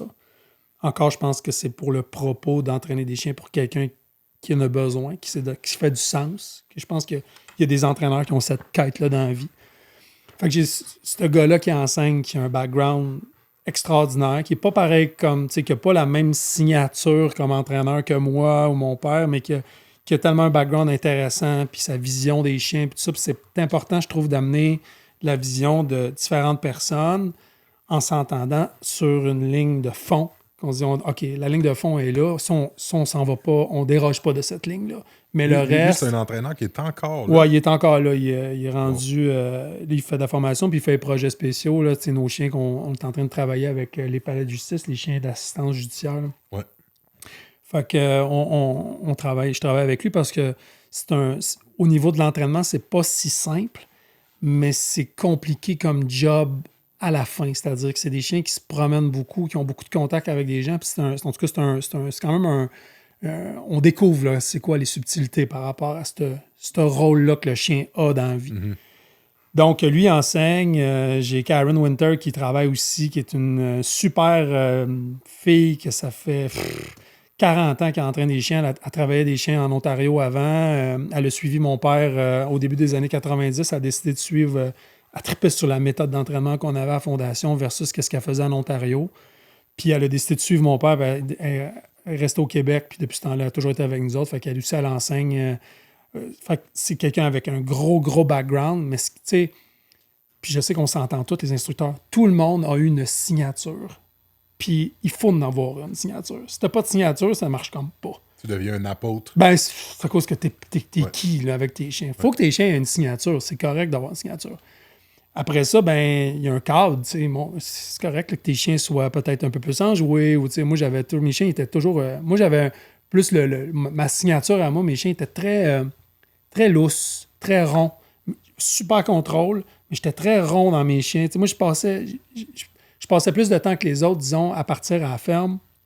Puis quand je faisais mes semaines de rappel, mais je prenais peut-être une semaine de plus parce que je prenais la semaine à aller, quand mes chiens avaient tout compris c'était quoi le rappel, juste aller vivre pendant 7 heures, 6 heures par jour, dehors, aller dans la rivière. Puis de nettoyer les petites affaires quand tu vois que les chiens jouent une petite game. Puis là, tu comprends encore plus dans le niaiserie. Là. Puis que là, tu t'en vas encore nettoyer des petites. Encore dans la négociation, dire ça, tu me fais pas ça, malgré tout. Ou ben, je suis couché à terre, puis là, tous mes chiens viennent me voir. Puis ça dure 6 heures. Parce que c'est toute la journée dehors. Puis je vais te nourrir à la fin ou le matin, puis j'ai pas de temps. Puis je détime beaucoup le temps de nourriture. Je nourris jamais à la même heure. Je vais te nourrir à matin, je vais te nourrir à soir, je vais te nourrir à midi, à 11h15. J'ai des times, fait qu'ils attendent plus la bouffe. Mm-hmm. Fait qu'à un moment donné, ils sont là, puis ils font juste qu'ils comprennent qu'ils vont manger anyways, mais ils savent juste pas quand.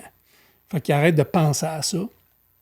Fait que moi, j'ai cette affaire-là. Fait que dans mon enseignement, mais moi, j'amenais mes apprentis à vivre, c'est comme mon cousin avec qui je travaille depuis quasiment 20 ans. Mais au début, quand c'était mon apprenti, je lui faisais vivre ça, puis il capotait. Là, c'était comme le bonheur. Mais c'est des moments de bonheur, mais c'est pas toujours juste là. Comme tu dis, l'entraîner des chiens, c'est pas toujours juste le fun. À un moment donné, il y a de la répétition beaucoup, puis c'est du travail. Là. À un moment donné, c'est pas juste du jeu. Là. Mais après ça, l'enseignement, ce qui est le plus dur, c'est pas de dire à quelqu'un, mais là, faut que tu mettes ta laisse d'une manière, puis tu te promènes comme ça. C'est la lecture, le contact, le timing, le momentum, de profiter d'un moment X, de jouer avec tes chiens, de provoquer des situations.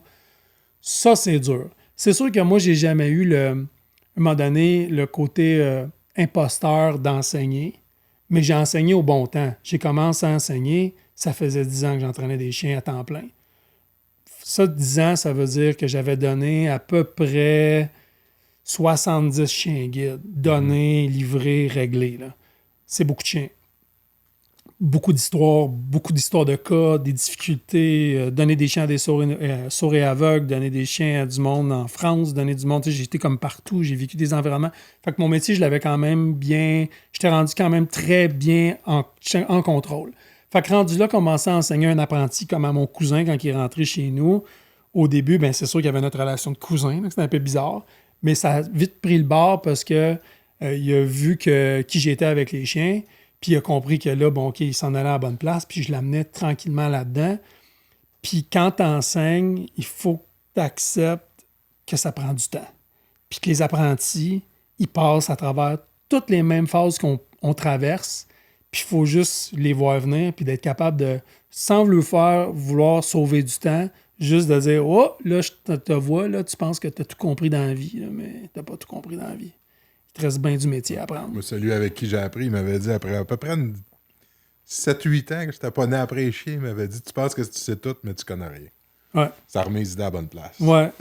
Ben, moi, quand j'en ai, là, quand ça fait souvent, tu sais, quand même, chez nous, c'est quand même le fun parce que c'est du temps plein. Là. Tu rentres le matin, à 8 h le matin, tu rentres dans tes enclos, puis tu finis à 4 h l'après-midi. Là. C'est 8 chiens. C'est de l'immersion.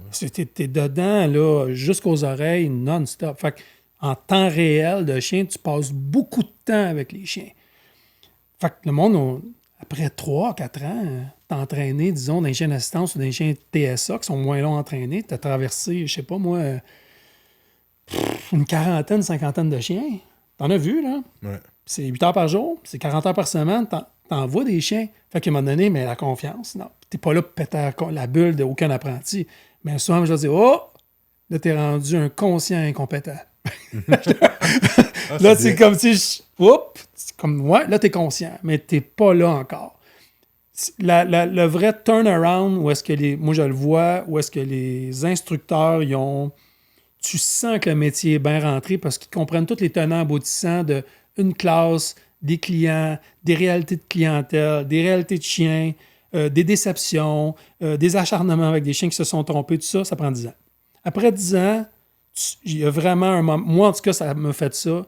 J'ai senti que là, OK, là, je suis capable de travailler pas mal sur tous les niveaux, puis je vais toujours m'en sortir.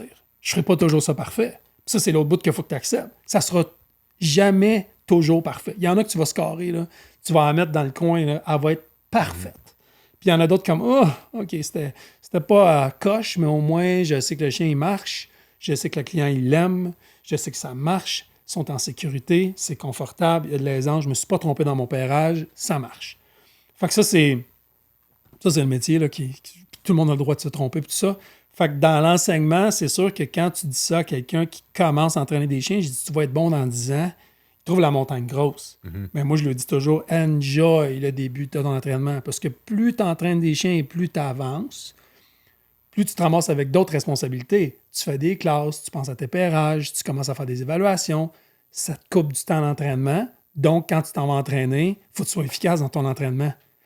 Tandis qu'au début, tu fais juste entraîner, tu as juste la tête dans tes enclos, tu as de la rip dans les oreilles, puis c'est juste ça qui se passe. Là. Tu focuses là-dessus. Tu focuses là-dessus. Y a-tu eu une évolution, tu sais, chez Mira, qu'à un moment donné, je sais pas, il y avait toi, ton père et un autre entraîneur, que vous faites ça un peu, vous apprenez sur le tas, puis à un moment donné, il y a où ça s'est fait graduel, qu'il y a une espèce de remise en question, de dire, ben ça nous prendrait peut-être 1 ou 2 entraîneurs, il faudrait peut-être se standardiser. En fait, c'est arrivé avant moi, ça. La standardisation a commencé avant que moi, j'arrive à l'entraînement officiellement. Les feuilles d'entraînement, comment nos blocs d'entraînement sont bâtis, puis comment nos jours réels, puis tout ça, comment que toute la philosophie d'entraînement a commencé à se bâtir avant que je rentre dans le chenil, mais je suis arrivé quand même au balbutiement de ça. Que là, il y avait des entraîneurs qui allaient un peu à gauche, un peu à droite, puis là, à un moment donné, il a comme fallu standardiser un petit peu qu'est-ce qu'on fait, justement pour pouvoir passer les chiens de un à l'autre. La force de Mira versus d'autres écoles de chiens guides dans le monde, c'est qu'il y a des écoles de chiens guides où est-ce que les entraîneurs sont juste dédiés à leurs chiens, de même des familles d'accueil, jusqu'à temps qu'ils donnent. Puis il n'y a personne d'autre qui intervient avec ces chiens-là, jamais. Ce qui arrive là-dedans, c'est qu'ils ne produisent pas beaucoup de chiens, ils n'en entraînent pas beaucoup, ça coûte cher, puis c'est long. Tandis que nous autres, on est plus dans un processus où est-ce que tu entraînes tes chiens, on les entraîne de la même façon, on est 2 entraîneurs qui travaillent dans les chiens guides, à 2, on en fait 16, puis au bout de la ligne, nous autres, on veut être capable de transférer nos chiens. Parce que encore là, il faut toujours que tu aies le but à la fin. Qu'est-ce que ton chien va faire? Il ne travaillera pas pour toi, il va travailler pour quelqu'un d'autre. Quelqu'un d'autre qui boite, qui est diabétique, qui est pas bon avec les chiens, qui n'a pas de lecture, puis il faut qu'il marche. Puis ça, c'est là la subtilité. Fait que qu'est-ce qu'il faut que les chiens comprennent? C'est que quand tu changes de main, tu agis de la même manière. Fait que moi, j'entraîne mes chiens, tu entraînes les tiens, mais là, vite, durant l'entraînement, je te prends un chien, tu prends un des miens, puis là, on parle de la même façon. Là, les chiens comprennent que c'est le même langage. Fait qu'après ça, il y a un autre, on s'en va faire de la route, il y a un autre, on est rendu, on a 24 chiens, qu'on s'en va au parc La Fontaine, j'amène cet exemple-là, on est 5 entraîneurs, il y a des entraîneurs qui n'ont jamais touché à ces chiens-là, genre moi, des fois, je vais passer une journée avec mes entraîneurs, là, je fais comme, OK, guys, on s'en va, je prends n'importe quel chien dans le chenil, dans le trailer, je m'en vais avec lui, j'y parle de la même manière que les entraîneurs y ont parlé. Donc, il comprend que là, il y a toujours un peu la même base de communication. Fait qu'à un moment donné, il s'installe là-dedans. OK, mais c'est de même, ça marche. C'est de même la vie. Puis là, on travaille de la même façon. Fait que là, on se suit pas en queue leu-leu. Fait que là, on se crée des attirances, on joue avec ça, on joue avec des tendances. Oups, ça brasse un peu sur Sherbrooke, on va aller là, on va voir comment les chiens vont réagir, puis on va faire par exprès, je vais disparaître, puis je vais réapparaître en diagonale sur l'autre rue, puis on va voir si les chiens vont venir pour nous rejoindre. Les effets de troupeau. On veut pas ça. Fait que là, on travaille toutes ces affaires-là. C'est ça que je veux dire que la lecture, l'initiative, l'humilité, quand tu travailles tes chiens, il faut que tu sois capable de partager tes doutes. Ah, je sens que mon chien, je le file pas. C'est pas toi qui est pas bon. C'est juste ton chien qui va pas bien. Ça, être capable d'enseigner ça, c'est tough. Parce que c'est-tu un des volets les plus c'est tough chez Mira de dire on a besoin de C'est tough parce que, en fait, le volet le plus tough, moi, le volet qui me rend le plus anxieux en ce moment dans la fondation, c'est vraiment le transfert de connaissances au niveau de l'entraînement. C'est le bout que je suis le moins, que je suis le plus, le plus, oui, oui, non, non. On comprend comment tu te sens. C'est comme, clair. c'est très touché parce que je suis émotif là-dedans. Parce que c'est le leg d'une vie de mon père. Ben ouais, t'as une pression, Nico. Puis en même temps, veux pas, je crois à comment on travaille nos chiens. Je pense qu'on travaille nos chiens correctement dans le respect et tout ça. Je crois sincèrement aussi qu'on est, on est en équilibre là-dedans. Mais de réussir à trouver des gens qui sont capables d'être des bons autres que moi, de faire confiance aux gens, de dire hey, toi, là, t'es capable. C'est pour ça que je fais confiance à mes vieux. Là, je veux dire, mes vieux Jedi, je veux dire, on jase, puis on se parle pour de vrai. Puis quand je suis pas d'accord, puis j'ai le droit de monter puis je monte au net, puis des fois, je monte mes dents. Mais c'est correct, parce que je leur dis toujours au bout de la ligne, qu'est-ce qu'on veut? On veut continuer que nos chiens se transfèrent bien, qu'on travaille en harmonie, que je sois capable de prendre tes chiens, puis qu'on sait exactement t'es où dans l'entraînement. Puis quand t'en entraînes comme en ce moment, là, j'en ai 80 qui travaillent en ce moment, là, juste savoir sont où mes chiens. Juste savoir sont où mes instructeurs. Je veux pas y arriver et dire, puis comment ça va? Ah, ça va bien. Mm-hmm. OK. Mais comment ça, lui, je trouve qu'il est comme. Il a l'air pas. Non, il est bien correct, chien, là. Là, c'est à cause que là, tu deviens dans une game d'humains où est-ce que là, L'ego. c'est ton ego. Là, ça devient ingérable. Là, c'est pas le fun.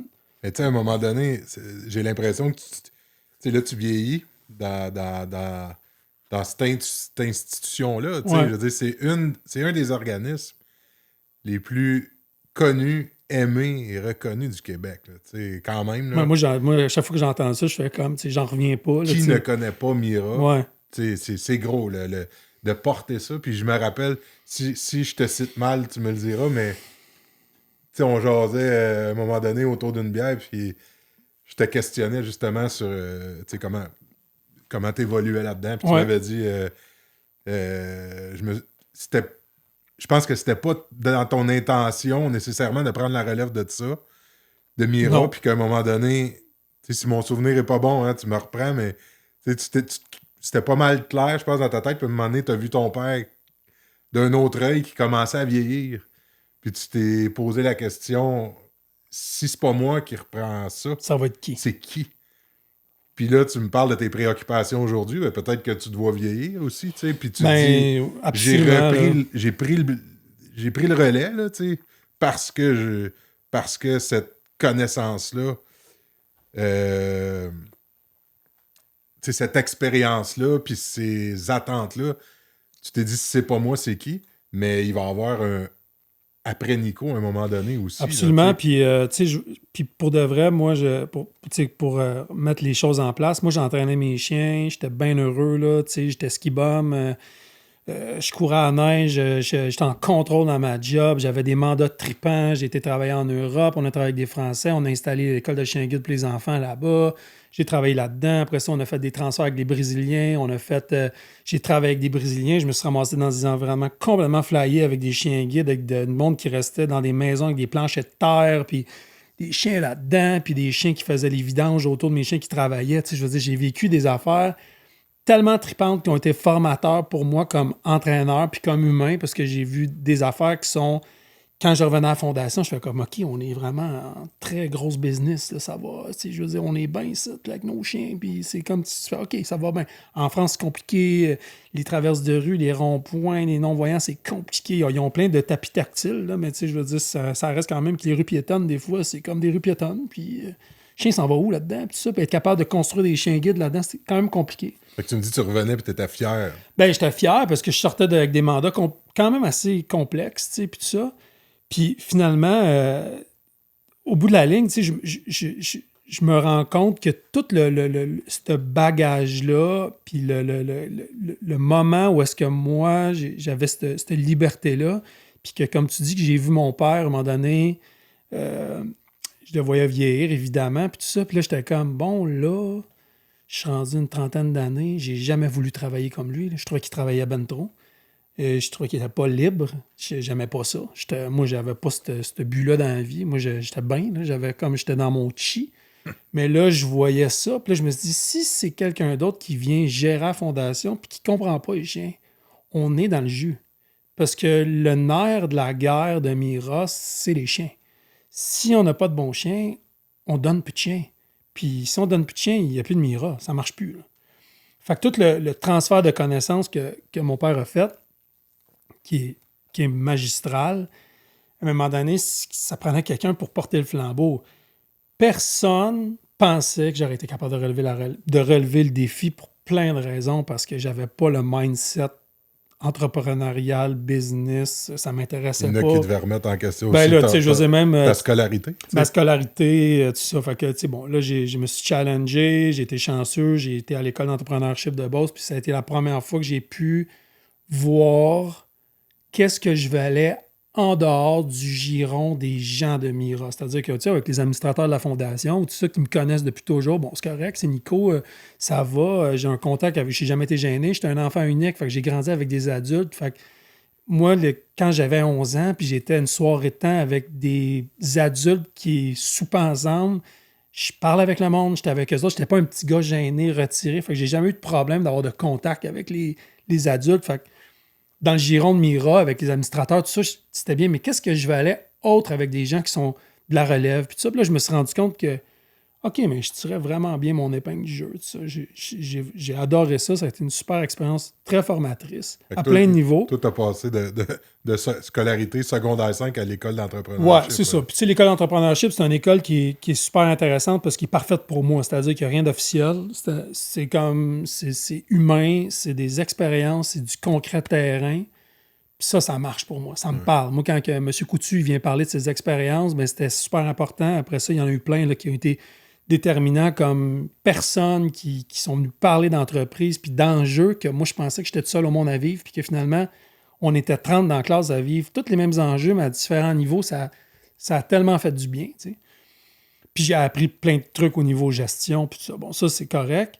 Ça t'a-tu même aidé? Ça m'aide encore aujourd'hui. Au niveau de l'évaluation des éventuels entraîneurs. Tu sais, oui, entraîneurs. Tu sais, je veux dire, les entraîneurs, juste comme toutes sortes de postes, mais puis de penser à la fondation, la moderniser puis la mettre dans notre trend d'aujourd'hui, de ne pas rester avec les vieilles croyances. Il y a des croyances qu'il a fallu que je passe un coup de batte puis je dis OK, là, c'est terminé, on fait plus ça, tu sais, au niveau de comment on collecte l'argent, comment. Tu sais, là, là, je pense à l'organisation dans son entité totale, pas juste au chenil. Mais ça reste quand même que la ligne du chenil, des chiens, de l'élevage, pour moi, c'est l'environnement critique qui change, qui détermine si Mira va bien ou pas bien. Si les chiens vont pas bien, quand je me fais dire que mes chiens sont pas beaux, puis j'entends ça par le monde des chiens, ça me fait mal. Puis soyez bien conscient que je les vois, les chiens qui sont pas beaux. Puis je suis pas content de ça, moi non plus. Je suis très conscient de tout ce qui se passe au niveau de mon élevage. Je trouve ça plate qu'au Québec, à cause du Canadian Kennel Club, que les éleveurs ont peur de nous vendre des chiens parce que nous autres, on reproduit nos chiens entre nous autres, on les croise. Parce qu'on trouve que ce croisement-là de Bouvier-Bernois-Labrador, c'est encore des meilleurs chiens de travail, mais il n'y a pas d'éleveur qui veut me vendre de chiens. Je comprends, ils ne veulent pas scraper le ligné. Mais au bout de la ligne. Mais ça ne scrape pas de lignée. En tout cas, je veux dire, des éleveurs de Bouvier ou de Labrador, je ne suis pas capable. Je suis obligé d'aller en Europe. Puis je leur dis, là, moi, j'ai une école de chien guide, voici ce qui se passe.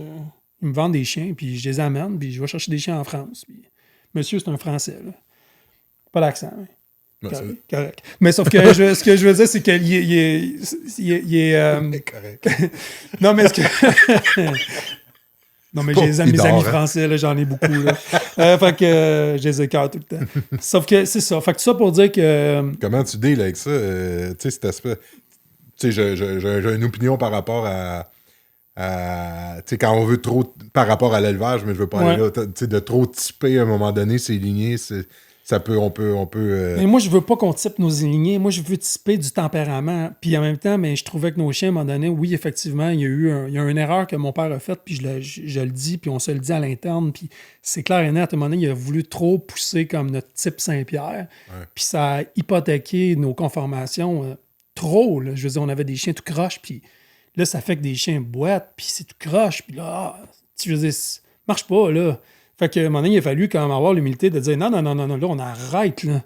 Là, on revient à la base de la sauce tomate. Là. Ça me prend des bons labs, ça me prend des bons bouviers bernois, ça me prend du bon labernois pour ma génération pour être capable de me faire des bons chiens, puis avec du bon tempérament. Parce qu'au bout de la ligne, je peux vivre avec un chien qui est un petit peu croche, qui a une maudite bonne tête. Mais je peux pas vivre avec un chien croche en plus qui ont des têtes croches. Là, je capote. Là, c'est signal d'alarme, c'est la panique au bord du Titanic. Là. Donc, super important que moi, au niveau de ça, je sois capable, maintenant, comme dirigeant de la fondation, d'avoir le courage de prendre des décisions c'est pas parce qu'on a toujours fait ça qu'on continue à le faire. Mm-hmm. Puis il y a des affaires que ça fait toujours longtemps qu'on le fait, mais on va continuer à le faire parce qu'on a raison de le faire, même si c'est pas trend. C'est-à-dire, disons un exemple vraiment qui est courant à travers toutes les écoles de chiens guides et chiens d'assistance dans le monde, tout le monde ne font pas d'hébergement. Ça coûte moins cher. Ils donnent des chiens à domicile. Plus accommodant pour la clientèle. Mais nous autres, je pense encore sincèrement que c'est une erreur. Ça accommode, tu peux y aller à petite échelle, tu peux le faire, mais tu ne seras jamais capable d'aller chercher le même rendement de quelqu'un, le phénomène de groupe que à chaque fois que je parle à des gens, que ce soit des familles TSA, avec tes papas, maman TSA, qui ont des enfants qui viennent entre eux autres, qui sont une gang, qui vivent une réalité ensemble, qui vivent l'attribution de leur chien, tout le monde en même temps, qui deviennent souvent quelques-uns là-dedans des amis pour la vie, puis qui passent à travers les défis qu'ils ont personnellement avec leurs enfants, à travers les chiens. Après ça, des non-voyants qui vivent tout le même handicap, puis qui viennent vivre la même montagne russe émotionnelle, les mêmes défis au niveau du déplacement, de comprendre ton trafic, de ton positionnement dans l'espace, d'être capable d'être super bon dans ta lecture de chien, de venir vivre pendant un mois avec ces autres gens-là, que ça devient des chums. Chien d'assistance, c'est la même chose. Du monde qui ont de l'ataxie, qui sont dégénératifs, qui sont ensemble. Il y a quelque chose de très thérapeutique, de très bon en étant ensemble. Puis en même temps, nous autres, on croit au fait qu'on contrôle encore tellement nos chiens dans un environnement, puis que tranquillement, le transfert se fait doucement. C'est tellement doux que ça marche. Mm-hmm. Jacques Morin, il avait fait une école de chien guide, qui est revenu travailler chez nous, mais il en a fait une. À un moment donné, il est parti. Il faisait de la remise à domicile. On s'en parle encore. Il y a des plus à faire ça. Le gars, la personne n'est pas obligée de sonner, tu t'en vas chez eux, tu visites, mais il y a des moins. Ton chien, à un moment donné, tu n'as plus de yeux dessus. C'est plus critique. Là. Fait que tu n'as plus d'yeux aussi physiquement. C'est-à-dire que quand le gars, il se ramasse, que tu as fini ta journée de travail avec, tu as passé 2 heures le matin avec, tu as fait ta route, tu es allé chez eux après, il a fait les besoins, il a mangé, OK, parfait. Là, tu fais quoi? Tu t'en vas. Tu peux pas rester chez eux assis sur son fauteuil et t'en faire d'autres choses. Mais là, pendant ce trou-là, il se déplace avec son chien. Oh, ton chien est allé voler dans les poubelles, il s'en est jamais aperçu. Oh, il a mangé une guenille, il s'en est jamais aperçu. Là, il y a plein de petits trous qui se passent. Là, tu arrives, oh, ton chien t'a volé ça. Hey, t'es aperçu? Il y a un enfant. Non. Là, t'es obligé de faire l'enquêteur.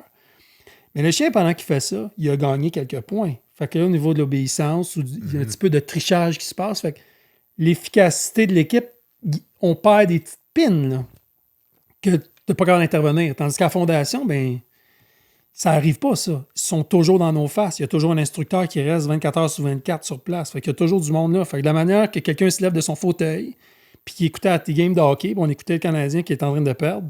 Puis là, ben tranquillement, ben là, il se lève avec sa laisse, il va trop vite, il tire sur son chien parce que là, il est tanné, puis il est fatigué, ou il a envie de pisser. Puis il tire sur son chien dormait de même. Ah, ben attends, fais pas ça, là. Réveille ton chien tranquillement. Mm-hmm. Mais si j'étais pas là, tu ferais ça. Là, tu fais un trou sur ton chien. Fait que moi, quand je suis là, je contrôle plein de petits détails de la vie qui fait qu'au bout de la ligne, les équipes se font puis qui se font bien. Puis ça, je le crois, puis j'en ai parlé avec plein de monde qui ont des écoles de chiens guides, le monde du BC, le monde d'Alberta. Tu sais, je veux dire, je leur parle de tout ça. Quand je suis allé dans les colloques internationaux, on jase de ça, puis eux autres, les Anglais, ils ont tous vendu leurs hébergements. Ils n'ont plus d'hébergement. C'est une école nationale, ils donnent, je sais pas, une affaire comme 700 chiens par année, ils les donnent tous à domicile. Les entraîneurs, ils ont tous des petits camions avec des comportements comme des chiens de traîneau. Ils sont tous individuels. Les chiens sont travaillés tout seuls. Ils les donnent à la maison, tout ça. Puis quand je parle aux entraîneurs off the record, quand leurs boss sont pas là, ils sont toujours en train de me dire hey, on s'ennuie d'avoir un hébergement. On s'ennuie d'avoir nos chiens ensemble. Ah ben, coudonc. Tu peux-tu l'éclaircir, ça, Nico? Pour moi, c'est clair, mais ces deux modèles-là, je suis pas certain que tout le monde a saisi. En fait, il y a le modèle comme nous, que les chiens sont collégiales, c'est-à-dire qu'ils vivent ensemble, sont 3-4 par enclos, que tout ça pendant l'entraînement. Puis pendant qu'on les transporte, ils sont toujours ensemble, puis tout ça. Après ça, nous, on donne des chiens sur place, sur le site à la fondation, puis les classes, mais les gens sont 4, 5, 7, 8 personnes, puis on attribue les chiens en groupe. Puis ils vivent pendant 1 mois de temps ou 3 semaines, dépendamment des programmes, 3 semaines ou 1 semaine chez nous, mais les chiens sont attribués chez nous. Fait que ça, c'est un modèle que nous, on a gardé. C'est un modèle qui est un ancien modèle. Puis que ça, ce bout-là, moi, je veux le garder, ce modèle-là. J'ai eu de la pression incroyable. J'ai eu de la pression pour avoir des caniches. On a essayé de mettre des caniches sur la route. Ça n'a pas été un succès pour plein de raisons. C'est pas des mauvais chiens, mais c'est un chien qui ne fit pas dans... Il y en a qui ont très peu d'élus pour beaucoup d'appelés. À un moment donné, c'est ça qui se passe, c'est que tous les chiens peuvent être des chiens guides. Je pense qu'il y a tout un chien qui a une race différente qui pourrait être un chien guide. C'est juste qu'il y en a un qui va en avoir 600 pour un, puis il y en a d'autres qui vont en avoir 30 pour 90. Puis c'est le Labrador champion. Fait que même le Bouvier bernois, il n'est pas bon pour ça. Le Bouvier bernois, il est bon mélangé. C'est pour ça qu'on en prend des Bouviers bernois. Fait que, dans le fond, en tout cas, c'est ça. Fait que c'est pas mal les deux modèles, c'est les deux courants de pensée qui se promènent dans les chiens de réadaptation dans le monde. C'est à peu près dans les écoles que tu connais, tu partageais 50-50? Ouais, puis c'est vraiment deux philosophes. Mais, ouais, je pense que c'est 50-50, mais je pense que là, même le modèle à domicile, il est encore plus gros. C'est que les grosses écoles plus vieilles sont encore sur le modèle chien guide ou chien d'assistance, à part les Anglais qui ont vraiment décidé d'aller all-out puis vendre tout leur terrain, puis ils ont tout vendu, puis ils ont vraiment gardé juste leur chenille, puis c'est de l'attribution à domicile. Sinon, les Américains, ils ont encore des hébergements. En France, il y a quand même des écoles qui sont majeures, qui ont encore des hébergements. Mais leur attribution est très rapide. Ils sont bien pressés des données. Tu penses-tu que la gestion, il est pour quelque chose? T'sais, le fait que toi puis ton père... Pression populaire, je pense. La vision du monde. Ils subissent... Tu sais, comme le caniche puis les hippos à l'argent, toutes les Golden Lab, pas le Golden Lab, mais les caniches Golden puis les caniches Lab... qui ont sorti dans le monde, ça a été parce que les gens non-voyants trouvaient en général que c'était des chiens qui étaient beaucoup d'entretien, le poil, fait que c'est vraiment ça, mais c'était une erreur. C'est les Australiens qui ont commencé à croiser les caniches avec les labs. Puis aujourd'hui, ils nous le disent, là, quelle erreur.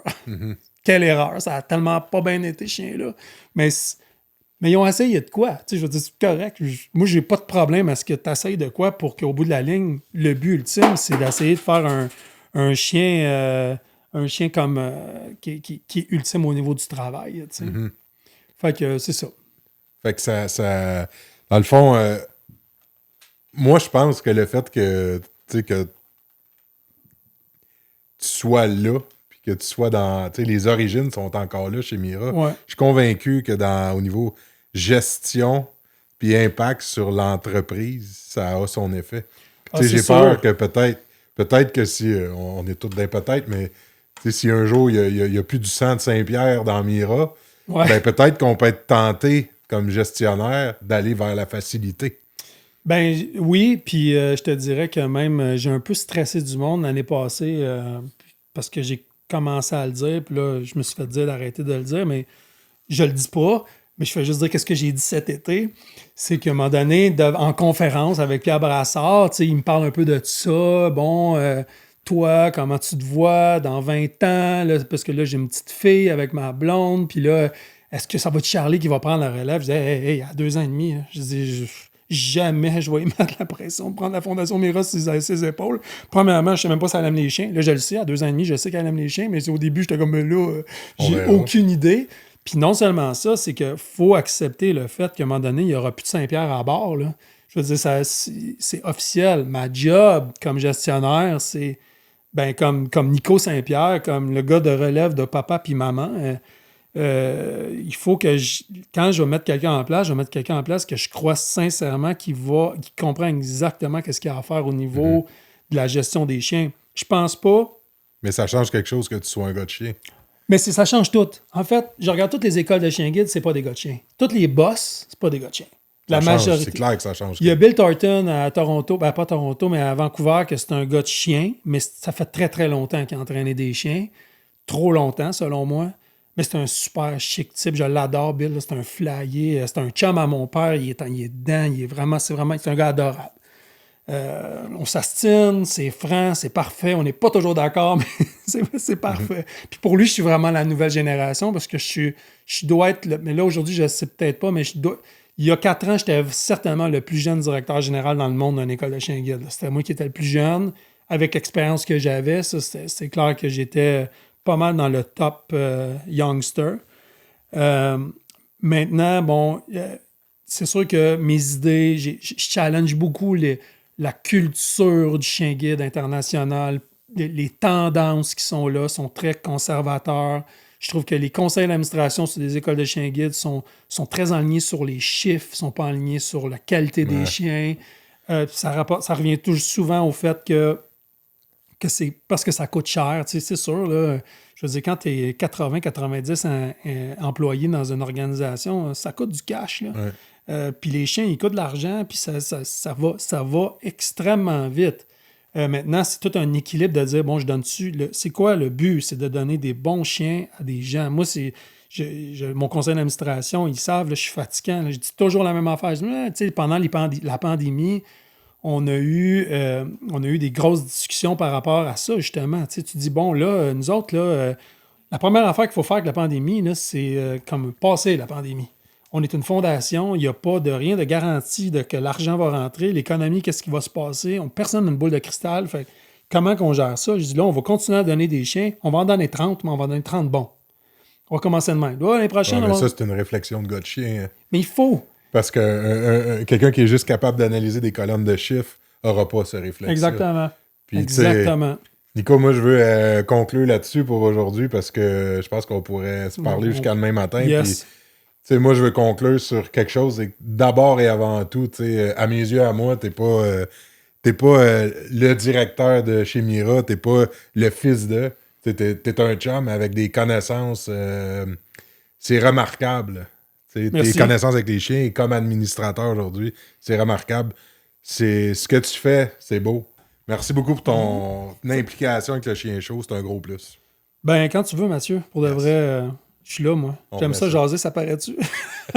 Je me suis jamais autant reposé. Puis j'ai été obligé de te couper. Ouais, c'est ça. Pour avoir l'air de participer. Ouais, c'est ça. Merci, Nico. Yes, sir, Matt. Le chien chaud.